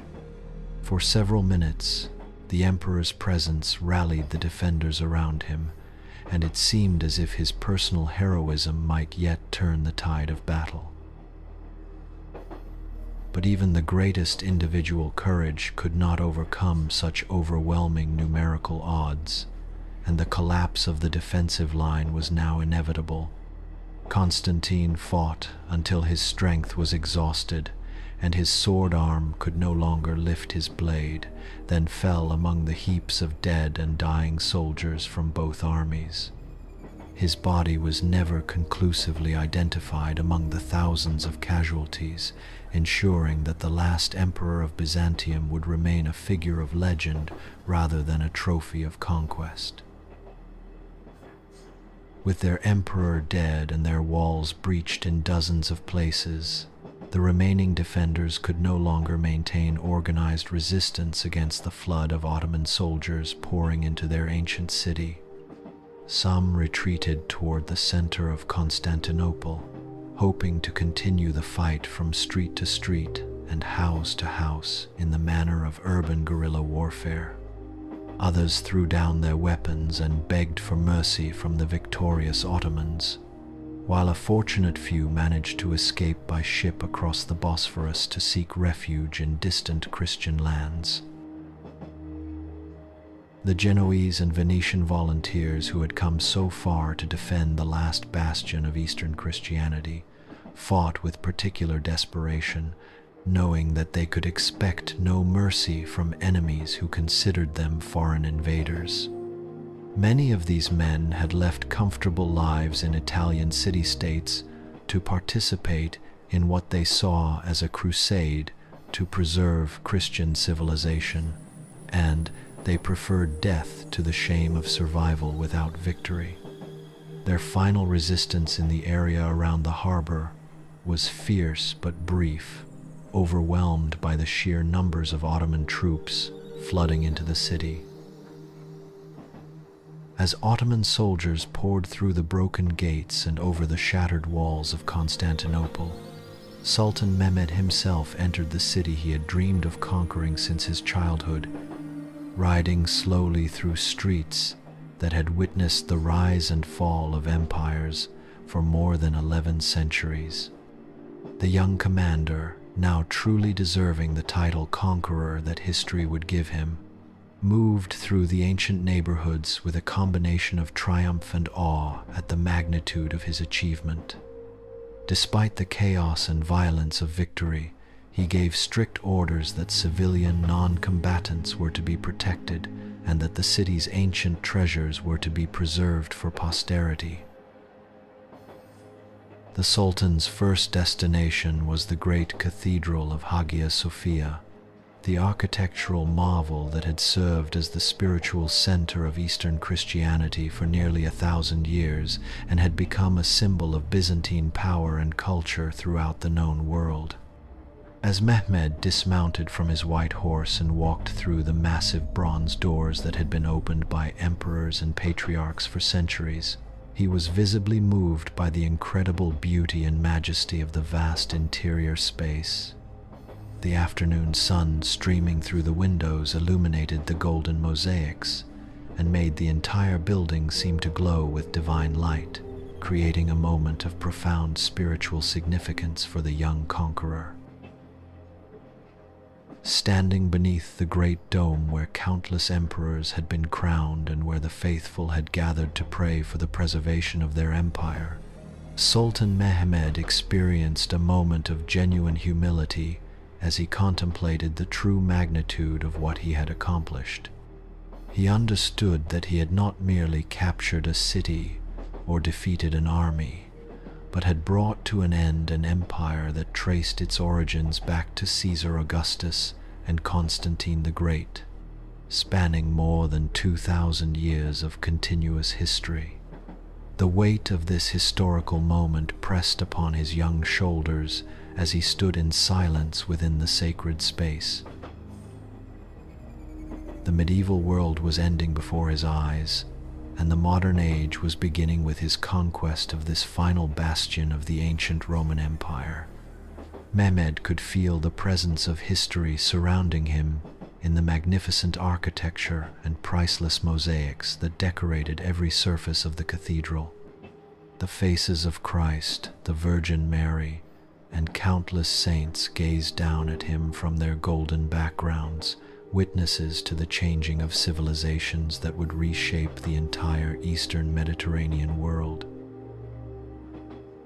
With great ceremony and deep respect for the architectural masterpiece he had inherited, Sultan Mehmed ordered that Hagia Sophia be converted into a mosque, but he insisted that its fundamental beauty and structure be preserved for all future generations to admire.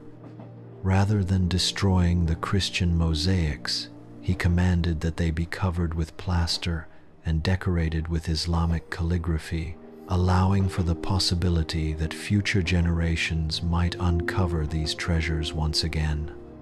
This decision reflected both his practical understanding of the building's importance and his genuine appreciation for the artistic achievements of the civilization he had conquered.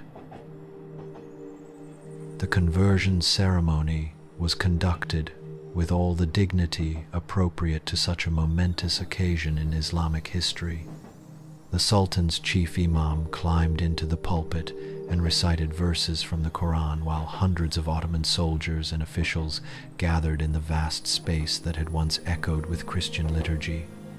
The call to prayer that rang out from the minarets that would soon be added to the building marked the definitive transformation of Constantinople from the capital of a Christian empire to the heart of an Islamic one. Throughout the conquered city, Ottoman soldiers were discovering the incredible wealth and artistic treasures that had been accumulated over centuries of successful trade and imperial taxation. Ancient manuscripts containing the works of Greek philosophers and Byzantine historians were found in monastery libraries, many of them unique copies that existed nowhere else in the world. Precious icons painted by master artists were uncovered in private chapels, along with silk tapestries, golden liturgical vessels, and jeweled crowns that represented the finest craftsmanship of medieval Europe. The imperial palace complex yielded treasures that amazed even the experienced Ottoman officials who had participated in the conquest of wealthy cities throughout the Balkans and Anatolia. Rooms that had been sealed since the Fourth Crusade in 1204 were opened to reveal mosaics and frescoes of breathtaking beauty, depicting scenes from classical mythology alongside Christian religious themes.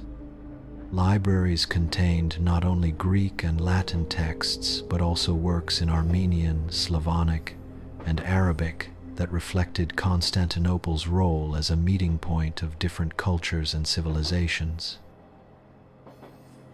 Sultan Mehmed personally supervised the cataloging and preservation of these cultural treasures, understanding that they represented the intellectual heritage of the city he now ruled.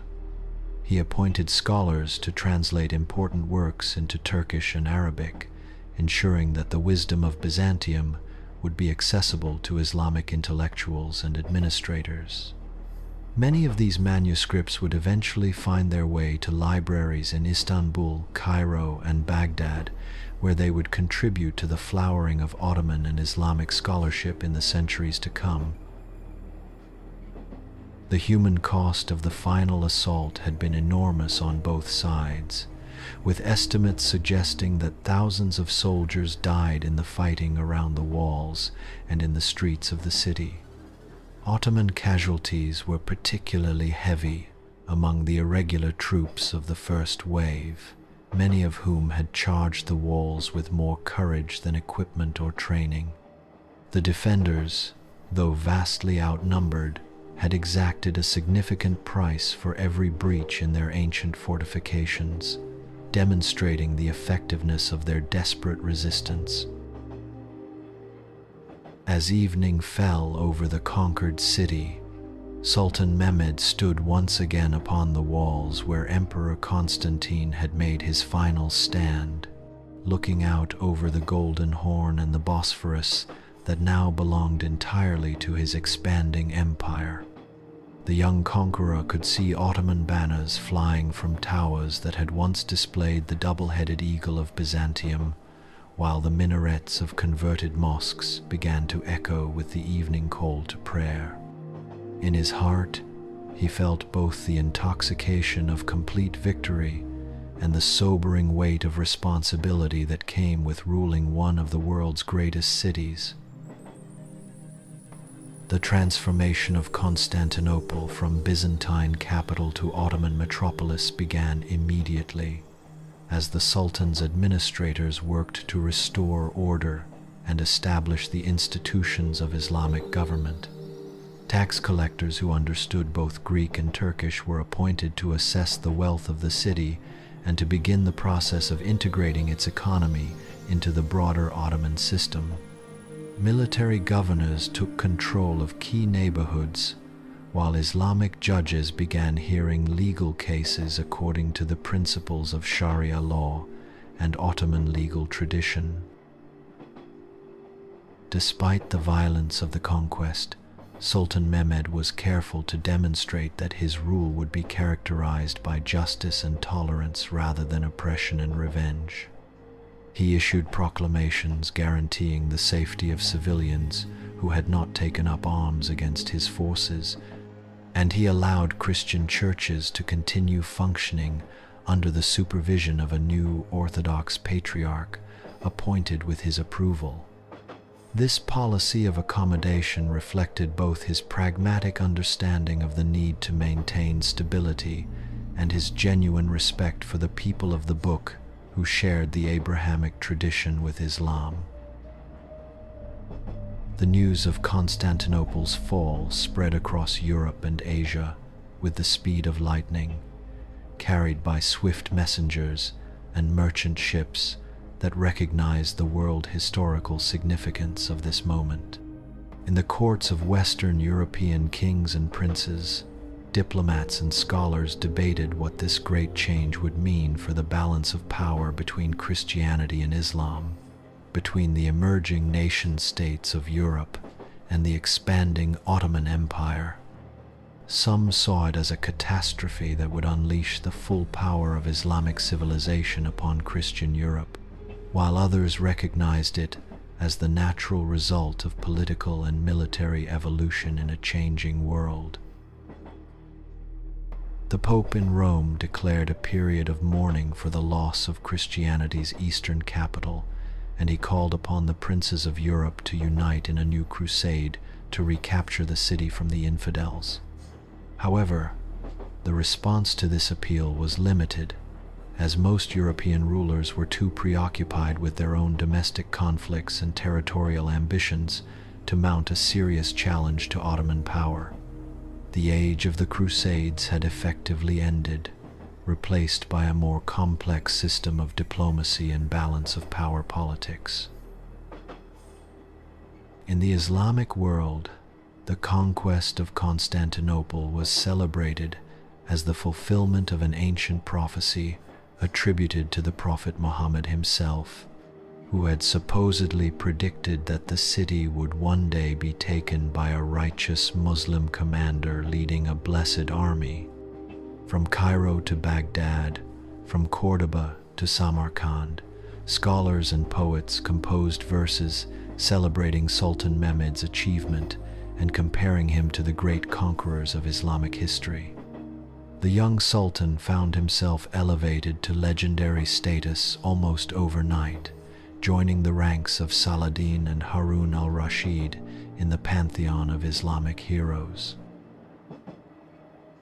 But perhaps the most fitting tribute to both the fallen city and its conqueror was the name that history would bestow upon the young Ottoman ruler. No longer would he be known simply as Mehmed II, but as Mehmed the Conqueror, the sultan who had achieved what countless predecessors had only dreamed of accomplishing. His victory at Constantinople would be remembered as one of the decisive moments in world history, marking the definitive end of the medieval period and the beginning of the early modern era in which the Ottoman Empire would be one of the dominant powers. The strategic implications of the conquest extended far beyond the immediate military victory, as Ottoman control of the Bosphorus gave the empire command over one of the world's most important trade routes between Europe and Asia. European merchants who wanted to reach the spice markets of India and the silk producers of China would now have to deal with Ottoman officials and pay tribute to the Sultan's treasury. This economic leverage would provide the Ottomans with enormous revenues that could be used to fund further military expansion and magnificent building projects that would make Istanbul one of the world's greatest cities. As the first week of Ottoman rule drew to a close, the physical scars of the siege began to heal as work crews repaired the damaged walls and cleared the rubble from the streets. The great cannons that had battered the ancient fortifications were moved to new positions where they could defend the city against any future attackers, while Ottoman engineers began planning improvements to the harbor facilities and defensive systems. The city that had fallen to superior firepower would not be vulnerable to the same tactics if enemies should attempt to retake it. Sultan Mehmed established his temporary residence in the restored chambers of the Byzantine imperial palace, surrounded by the mosaics and frescoes that depicted the glorious history of the empire he had conquered. From these same rooms, emperors from Justinian to Constantine XI had ruled over territories stretching from the Danube to the Euphrates, and now a Muslim sultan would govern an empire that was even larger and more powerful. The continuity of imperial power in this ancient seat of government symbolized the transfer of authority from one great civilization to another. In the evenings, the young sultan would walk through the gardens of the palace complex, where Byzantine emperors had once strolled while contemplating the affairs of their empire. The same fountains still played and the same roses bloomed, but now they served an Islamic ruler whose vision extended from the gates of Vienna to the shores of the Indian Ocean. These quiet moments of reflection allowed Mehmed to absorb the full magnitude of his achievement and to begin planning the next phase of Ottoman expansion that would make his empire the dominant power in 3 continents. The religious transformation of Constantinople proceeded with careful attention to both Islamic requirements and practical necessities. While Hagia Sophia had been converted to serve as the city's principal mosque, dozens of smaller churches were allowed to continue functioning as Christian places of worship under the supervision of the newly appointed patriarch. This policy of limited tolerance reflected the Sultan's understanding that forcing immediate and complete conversion would create unnecessary resistance and instability in his new capital. The appointment of the new Orthodox patriarch was handled with considerable diplomatic skill, as Sultan Mehmed selected a scholar named Gennadius Scholarius, who was respected by the Christian community but also willing to cooperate with Ottoman authority. This arrangement allowed for the continuation of Orthodox religious life while ensuring that the Christian leadership would not become a focus for resistance to Ottoman rule. The Patriarch was given considerable autonomy in religious matters while accepting Ottoman political supremacy, establishing a pattern that would characterize church-state relations in the Ottoman Empire for centuries to come. As the month of June began, Sultan Mehmed could survey his conquest with satisfaction and pride, knowing that he had achieved something that would be remembered and celebrated for as long as human beings studied history.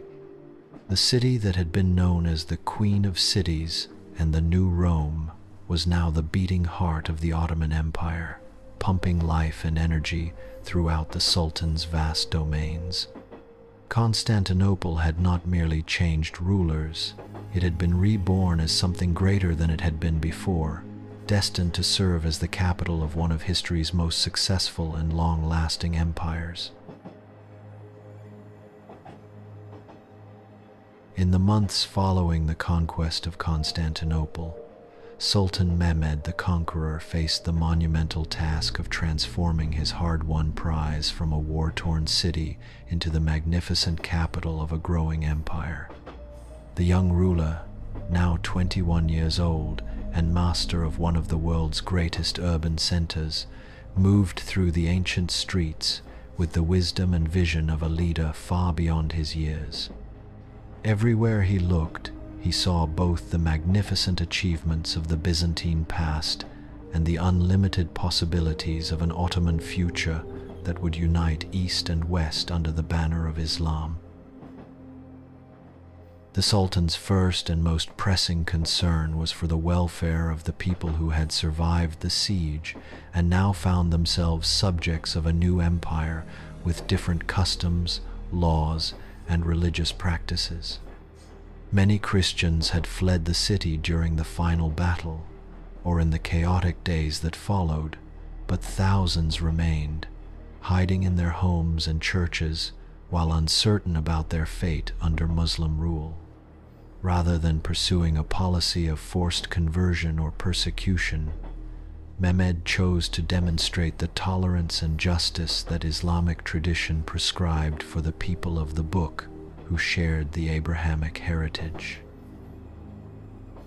The Sultan's proclamation of religious tolerance surprised many observers, both Christian and Muslim, who had expected a more punitive approach toward the conquered population. Mehmed declared that all faiths would be respected in his new capital, and he guaranteed that Christian worship would continue under the protection of Ottoman law. He appointed Gennadius Scholarius as the new Orthodox Patriarch of Constantinople, giving him considerable autonomy in religious matters, while making it clear that political authority now rested with the Ottoman state. This policy of accommodation was not merely a matter of Islamic religious obligation, but also reflected the Sultan's practical understanding of statecraft and his vision for Constantinople's future role in his empire. A city that had served for over 1,000 years as a meeting point between different cultures and civilizations could not be successfully governed through oppression and forced uniformity. Instead, Mehmed sought to create conditions under which the diverse talents and knowledge of all his subjects could contribute to the prosperity and strength of the Ottoman state. To repopulate the city and restore its ancient prosperity, Sultan Mehmed issued invitations throughout his empire for people of all backgrounds to make Constantinople their new home. Turkish families from the heartland of Anatolia received grants of land and houses in the city, while Greek merchants from the islands were encouraged to re-establish their trading networks under Ottoman protection. Armenian craftsmen from the mountains of eastern Anatolia brought their skills in metalworking and jewelry, while Sephardic Jews expelled from Spain were welcomed as valuable additions to the city's commercial and intellectual life. The economic incentives offered to potential settlers were generous and carefully designed to attract the kinds of people who could contribute most effectively to the city's renewal. Merchants received tax exemptions for the first several years of residence, while craftsmen were given access to raw materials and guaranteed markets for their products throughout the Ottoman Empire. Scholars and religious teachers were offered positions in the new schools and mosques that the Sultan was planning to build, along with stipends that would allow them to pursue their intellectual work without financial worry. Within just a few years of the conquest, Constantinople began to regain its ancient role as one of the world's great commercial centers, with ships from Venice and Genoa sharing harbor space with vessels from Alexandria and Trebizond. The city's strategic position at the crossroads of Europe and Asia made it an ideal center for trade, and Sultan Mehmed encouraged this development by reducing customs duties and providing security for traveling merchants. Soon, the markets and workshops were as busy as they had been during the greatest days of Byzantine prosperity. The physical transformation of Constantinople began almost immediately after the conquest, as the Sultan's architects and engineers worked to repair the damage caused by the siege while also adapting the city to serve the needs of its new Islamic rulers. The ancient walls were not only repaired but also strengthened with new artillery positions that could accommodate the latest Ottoman cannons. New fortresses were built to guard the Bosphorus, ensuring that the city would never again be vulnerable to naval attack from enemies approaching by sea. The most magnificent of the new construction projects was the Topkapi Palace, a vast complex of courtyards, gardens, and pavilions that would serve as the primary residence of Ottoman sultans for the next 4 centuries. Built on the site of the ancient Byzantine Acropolis, overlooking both the Golden Horn and the Bosphorus, the palace was designed to reflect the power and sophistication of the Ottoman dynasty, while also providing a comfortable environment for the complex administrative work of governing a transcontinental empire. The architectural style of the Topkapi Palace represented a synthesis of Byzantine, Islamic, and Turkish traditions that would become characteristic of Ottoman culture in general. The builders incorporated elements from the Seljuk palaces of Anatolia, the Mamluk monuments of Cairo, and the surviving Byzantine structures of Constantinople itself, creating something that was both new and rooted in centuries of architectural evolution. The result was a complex of buildings that was both functional as a seat of government and beautiful as a work of art. In the great cathedral of Hagia Sophia, now serving as Constantinople's principal mosque, skilled craftsmen worked carefully to adapt the ancient Christian building to its new Islamic purpose, while preserving its architectural magnificence. A mihrab was added to indicate the direction of Mecca for Muslim prayers, and a minbar was installed from which the imam could deliver his Friday sermons to the faithful. 4 graceful minarets were constructed at the corners of the building, their slender forms complementing rather than competing with the massive central dome that remained the structure's most impressive feature. The conversion of Hagia Sophia symbolized the broader transformation of Constantinople from a Christian to an Islamic city, but it was accomplished with a respect for the building's history and beauty that impressed even critics of Ottoman rule. Rather than destroying the magnificent Christian mosaics that decorated the interior, The architects covered them with plaster and geometric patterns that could be removed by future generations if desired. When the first call to prayer echoed through the vast space where Christian liturgy had been chanted for 9 centuries, it seemed to blend harmoniously with the acoustic perfection that Byzantine architects had achieved. Sultan Mehmed was deeply interested in learning and scholarship, having been educated by some of the finest teachers in the Islamic world, and he immediately began efforts to make Constantinople once again a center of intellectual activity. He ordered that ancient Greek manuscripts be collected from monasteries and private libraries throughout the city, then employed teams of scholars to translate important works into Turkish and Arabic. The Sultan himself learned to read Greek and Latin, demonstrating his respect for the intellectual heritage of the city he now governed. The preservation of Byzantine literary and philosophical texts was not merely an academic exercise, but part of a broader strategy to absorb and build upon the cultural achievements of the conquered civilization. Ottoman scholars studied the administrative methods that had enabled the Byzantine Empire to survive for over 1,000 years, adapting the most successful practices to the needs of their own expanding state. Legal traditions, diplomatic protocols, and urban planning concepts were all examined and selectively incorporated into Ottoman institutions. New schools and libraries were established throughout the city, designed to serve both the Muslim population and the Christian and Jewish communities that continued to live under Ottoman protection.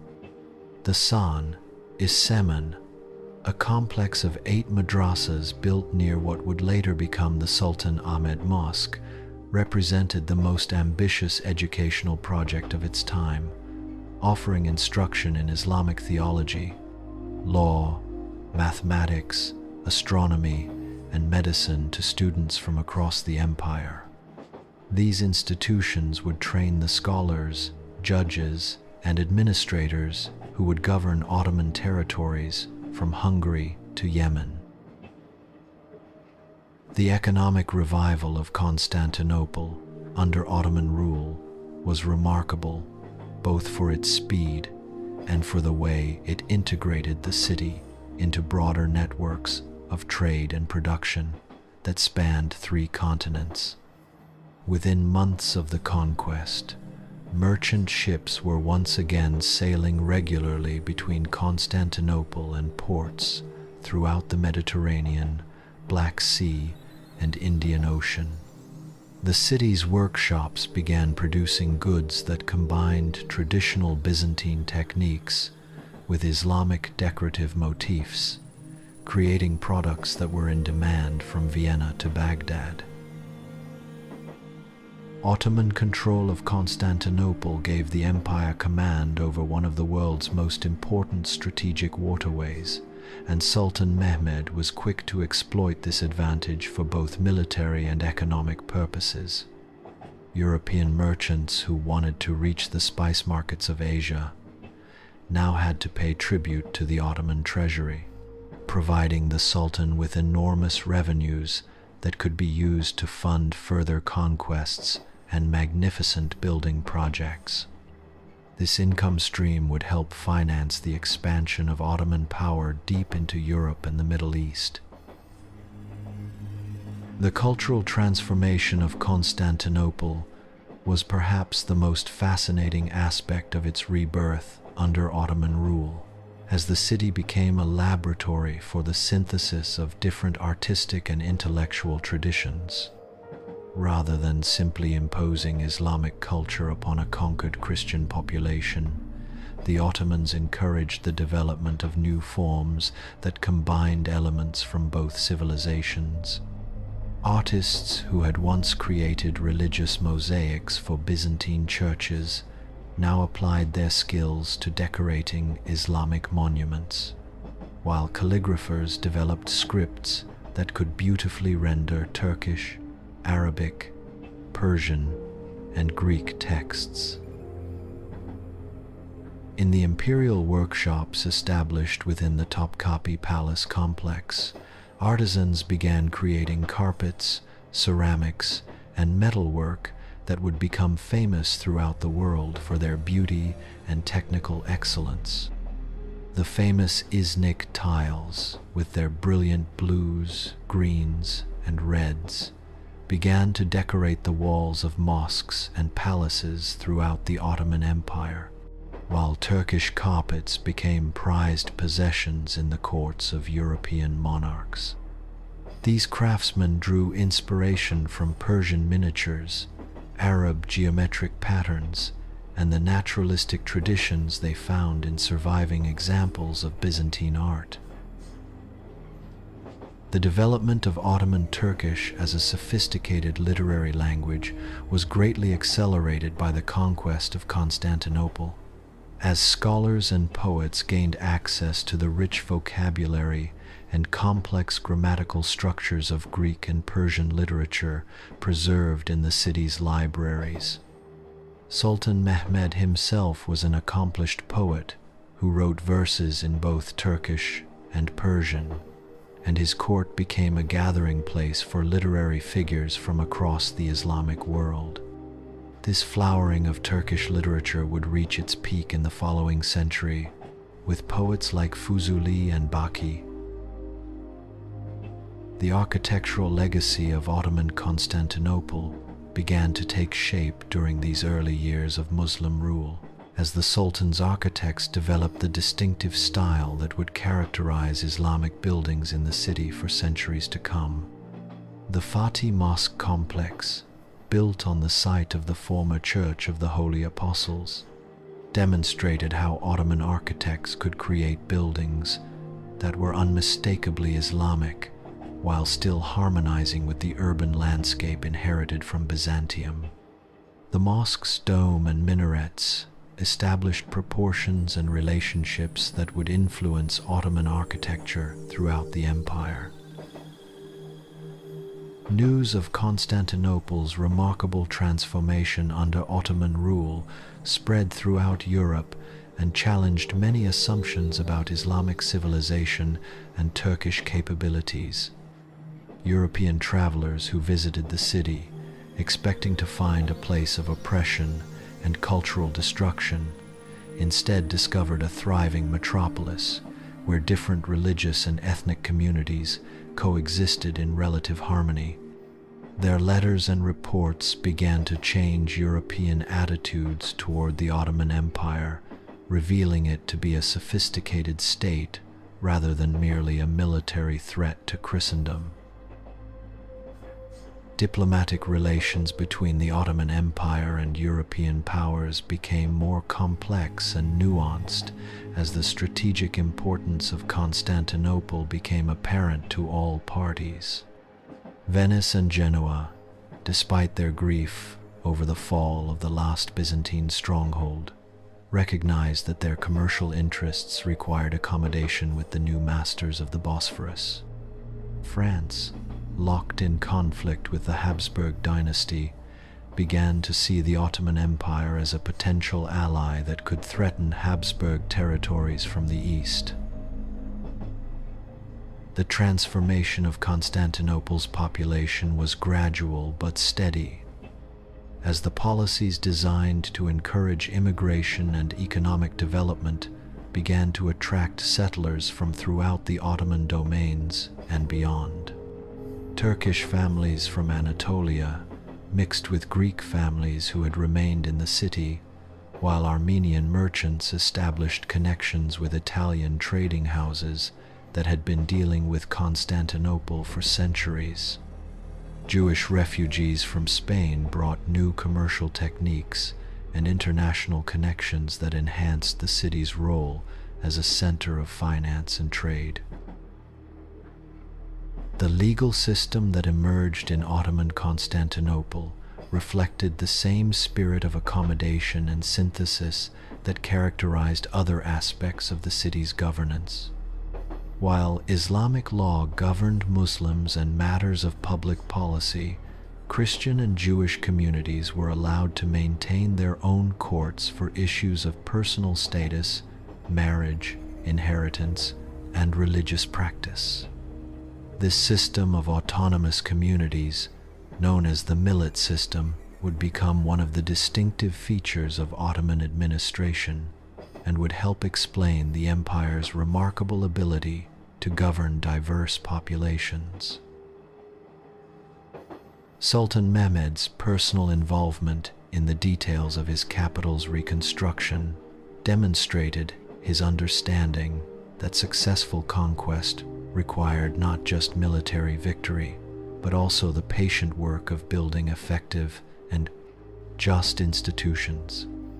The young sultan could often be seen walking through the markets and workshops of the city, sometimes in disguise, observing the daily life of his subjects and ensuring that his policies were being implemented fairly. This hands-on approach to governance helped establish his reputation as a ruler who cared about the welfare of all his people, regardless of their religious or ethnic background. The development of Constantinople as an intellectual center continued throughout the 1450s and 1460s as libraries and schools attracted scholars from throughout the Islamic world and beyond. The city became a place where the philosophical traditions of ancient Greece, the scientific achievements of the Islamic Golden Age, and the practical innovations of Ottoman administration could be studied and synthesized.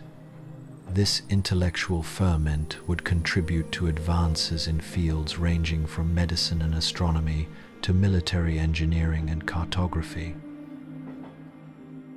The economic benefits of Ottoman rule quickly became apparent to the city's merchants and craftsmen, who found that their access to markets throughout the empire more than compensated for the disruption caused by the change of government.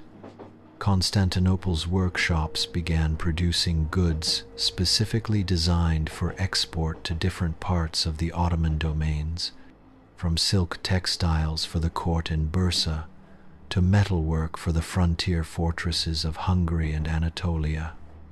This specialization and market integration helped drive rapid economic growth that benefited all sectors of the urban population. As the first decade of Ottoman rule drew to a close, Sultan Mehmed could survey his achievement with justified pride, knowing that he had not only conquered one of the world's great cities, but had successfully transformed it into something even greater than it had been before.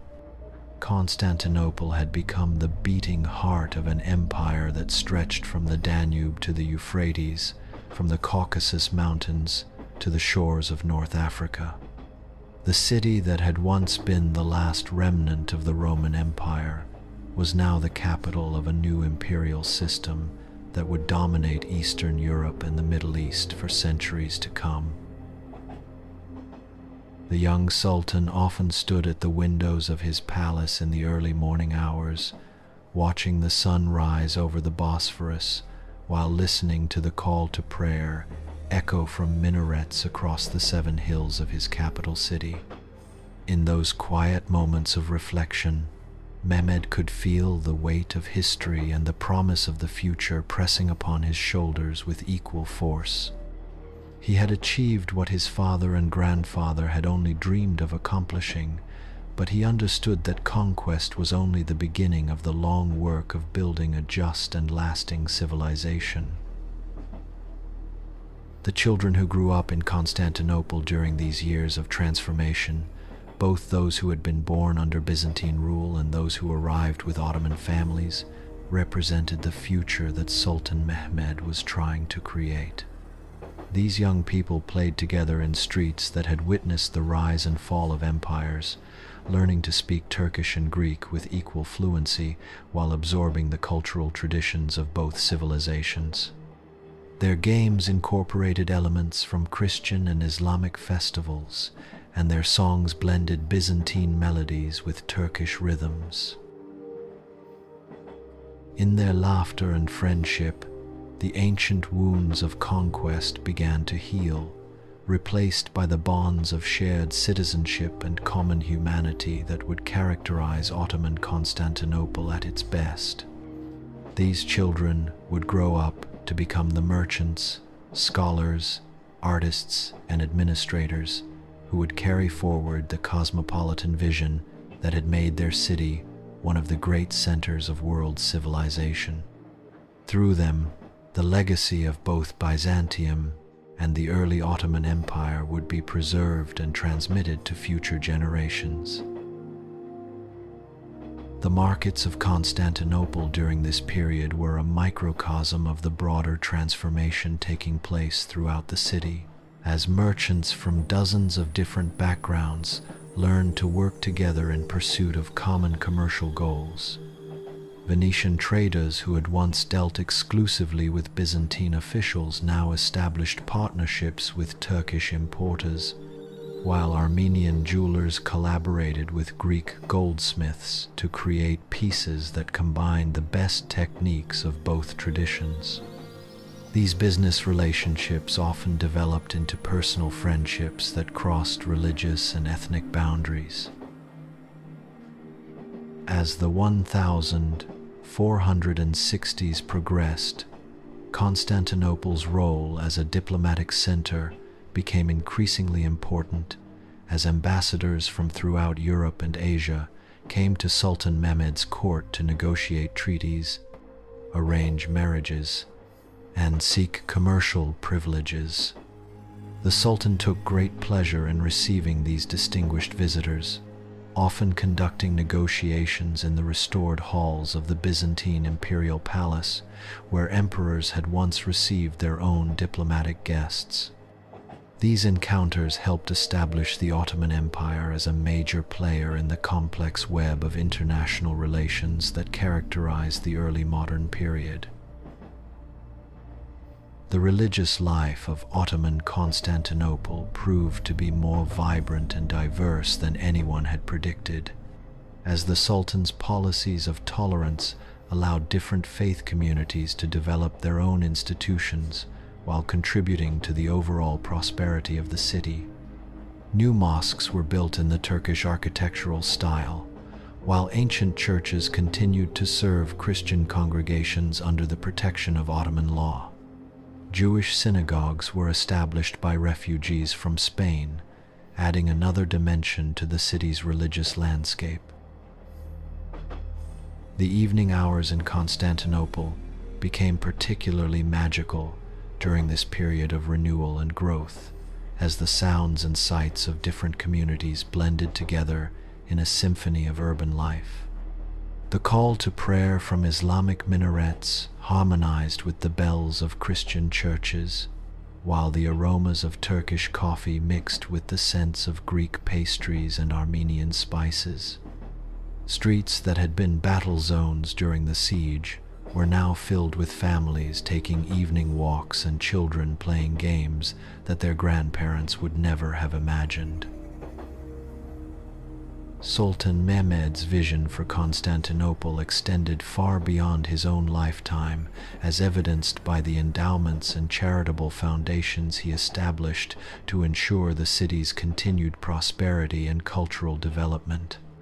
Schools and hospitals were built with permanent funding that would maintain them for centuries, while public works projects provided employment for the city's growing population. The Sultan understood that true conquest required not just the taking of a city, but the creation of institutions that would make its people prosperous and content under their new rulers. The architectural landscape of the city continued to evolve as Ottoman builders developed new techniques for incorporating Islamic design principles into the urban fabric inherited from Byzantium. Bathhouses were constructed in the Turkish style, providing social centers where people from different backgrounds could interact in informal settings. Covered markets were expanded and modernized, creating commercial spaces that rivaled anything in Europe or Asia for their beauty and functionality. By the time Sultan Mehmed died in 1481, Constantinople had been completely transformed from a struggling Byzantine remnant into the magnificent capital of one of the world's great empires. The city's population had grown to over 400 people, making it larger than London, Paris, or any other European capital of the time. Its economy was more prosperous than it had been since the glory days of Justinian, while its cultural life reflected the successful synthesis of Islamic, Christian, and Jewish traditions.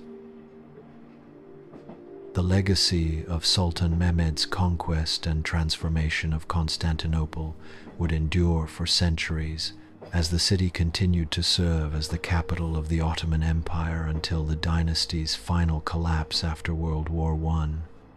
The institutions he established, the architectural projects he initiated, and the policies of tolerance and accommodation he implemented would shape the character of Istanbul long after the Ottoman period ended. His achievement demonstrated that successful empire building required not just military prowess, but also the wisdom to govern diverse populations with justice and respect. As our long story of the siege and transformation of Constantinople draws to its peaceful close, we can imagine Sultan Mehmed, the conqueror, standing once more on the walls of his beloved city, as the sun sets over the Golden Horn in the evening of his life. The young man who had dreamed of capturing the last bastion of Byzantium had become the wise ruler who transformed it into one of the world's most magnificent capitals. Behind him stretched the domes and minarets of a city that would endure for centuries, while ahead of him lay the satisfaction of knowing that his life's work would benefit countless generations yet unborn. The conquest of Constantinople in 1453 thus marked not just the end of the medieval world and the beginning of the modern age, but also the triumph of vision over mere ambition, of wisdom over simple force, and of the human capacity to build bridges between different civilizations rather than simply destroying what came before.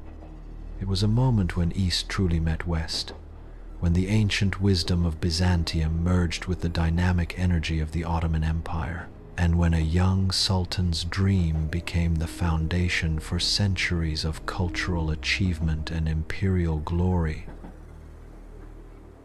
In the gentle evening breeze that blows eternally across the Bosphorus, carrying with it the scents of jasmine from palace gardens and the sounds of fountains playing in marble courtyards, we can still hear the echoes of that momentous transformation. The city that had been Constantinople became Istanbul. The city that had been the capital of Christian emperors became the seat of Islamic sultans. And the civilization that had begun with Constantine the Great continued under Mehmed the Conqueror in new forms that honored both past and future. The fishermen who cast their nets in the Golden Horn at dawn, much as their ancestors had done for 1,000 years, now lived under different rulers, but continued the same ancient rhythms of urban life that had sustained the city through countless changes of dynasty and religion. The merchants who negotiated deals in the covered bazaars spoke new languages, but pursued the same goals of prosperity and security that had motivated their predecessors under the Byzantine emperors. The children who played in the shadows of Hagia Sophia learned different prayers, but experienced the same wonder at the magnificent dome that had inspired countless generations before them.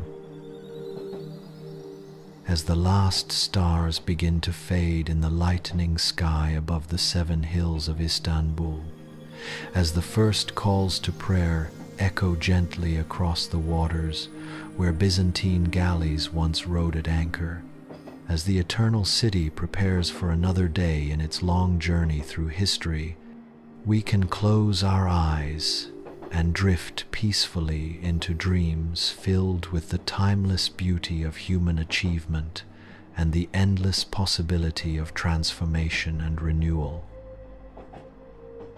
The story of Constantinople's fall and rebirth reminds us that even the greatest changes in human history can lead to new forms of beauty, wisdom, and harmony when they are guided by leaders who understand that true conquest lies not in destroying what others have built, but in creating something even more magnificent from the synthesis of different traditions and cultures. In the gentle twilight of our tale, we can hear the whispered promise that empires may rise and fall, but the human spirit's capacity for creativity, tolerance, and hope endures forever.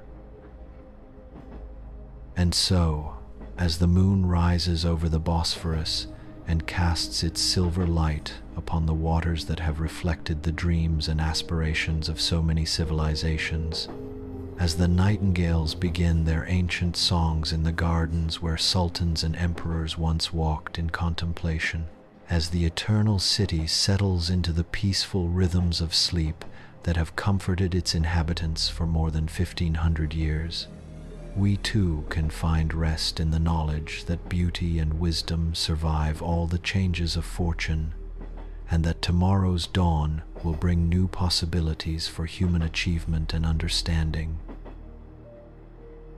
May your dreams be filled with the gentle sounds of fountains playing in moonlit courtyards, with the soft whisper of silk banners stirring in the evening breeze, and with the timeless music of different cultures learning to live together in harmony and mutual respect. Sleep peacefully, dear listener, and let the story of Constantinople carry you gently into the realm of restful slumber, where the greatest victories are won not through force of arms, but through the quiet triumph of compassion, wisdom, and hope. In the morning light that will soon dawn over the Golden Horn, bringing with it the promise of new adventures and discoveries, the Eternal City will awaken once again to continue its long journey through history, carrying forward the dreams and aspirations of all who have called it home. Until then, rest well in the knowledge that some things are too beautiful and too important to be destroyed by the passage of time, and that the greatest monuments are not built of stone and mortar alone, but of the love and dedication of the human heart.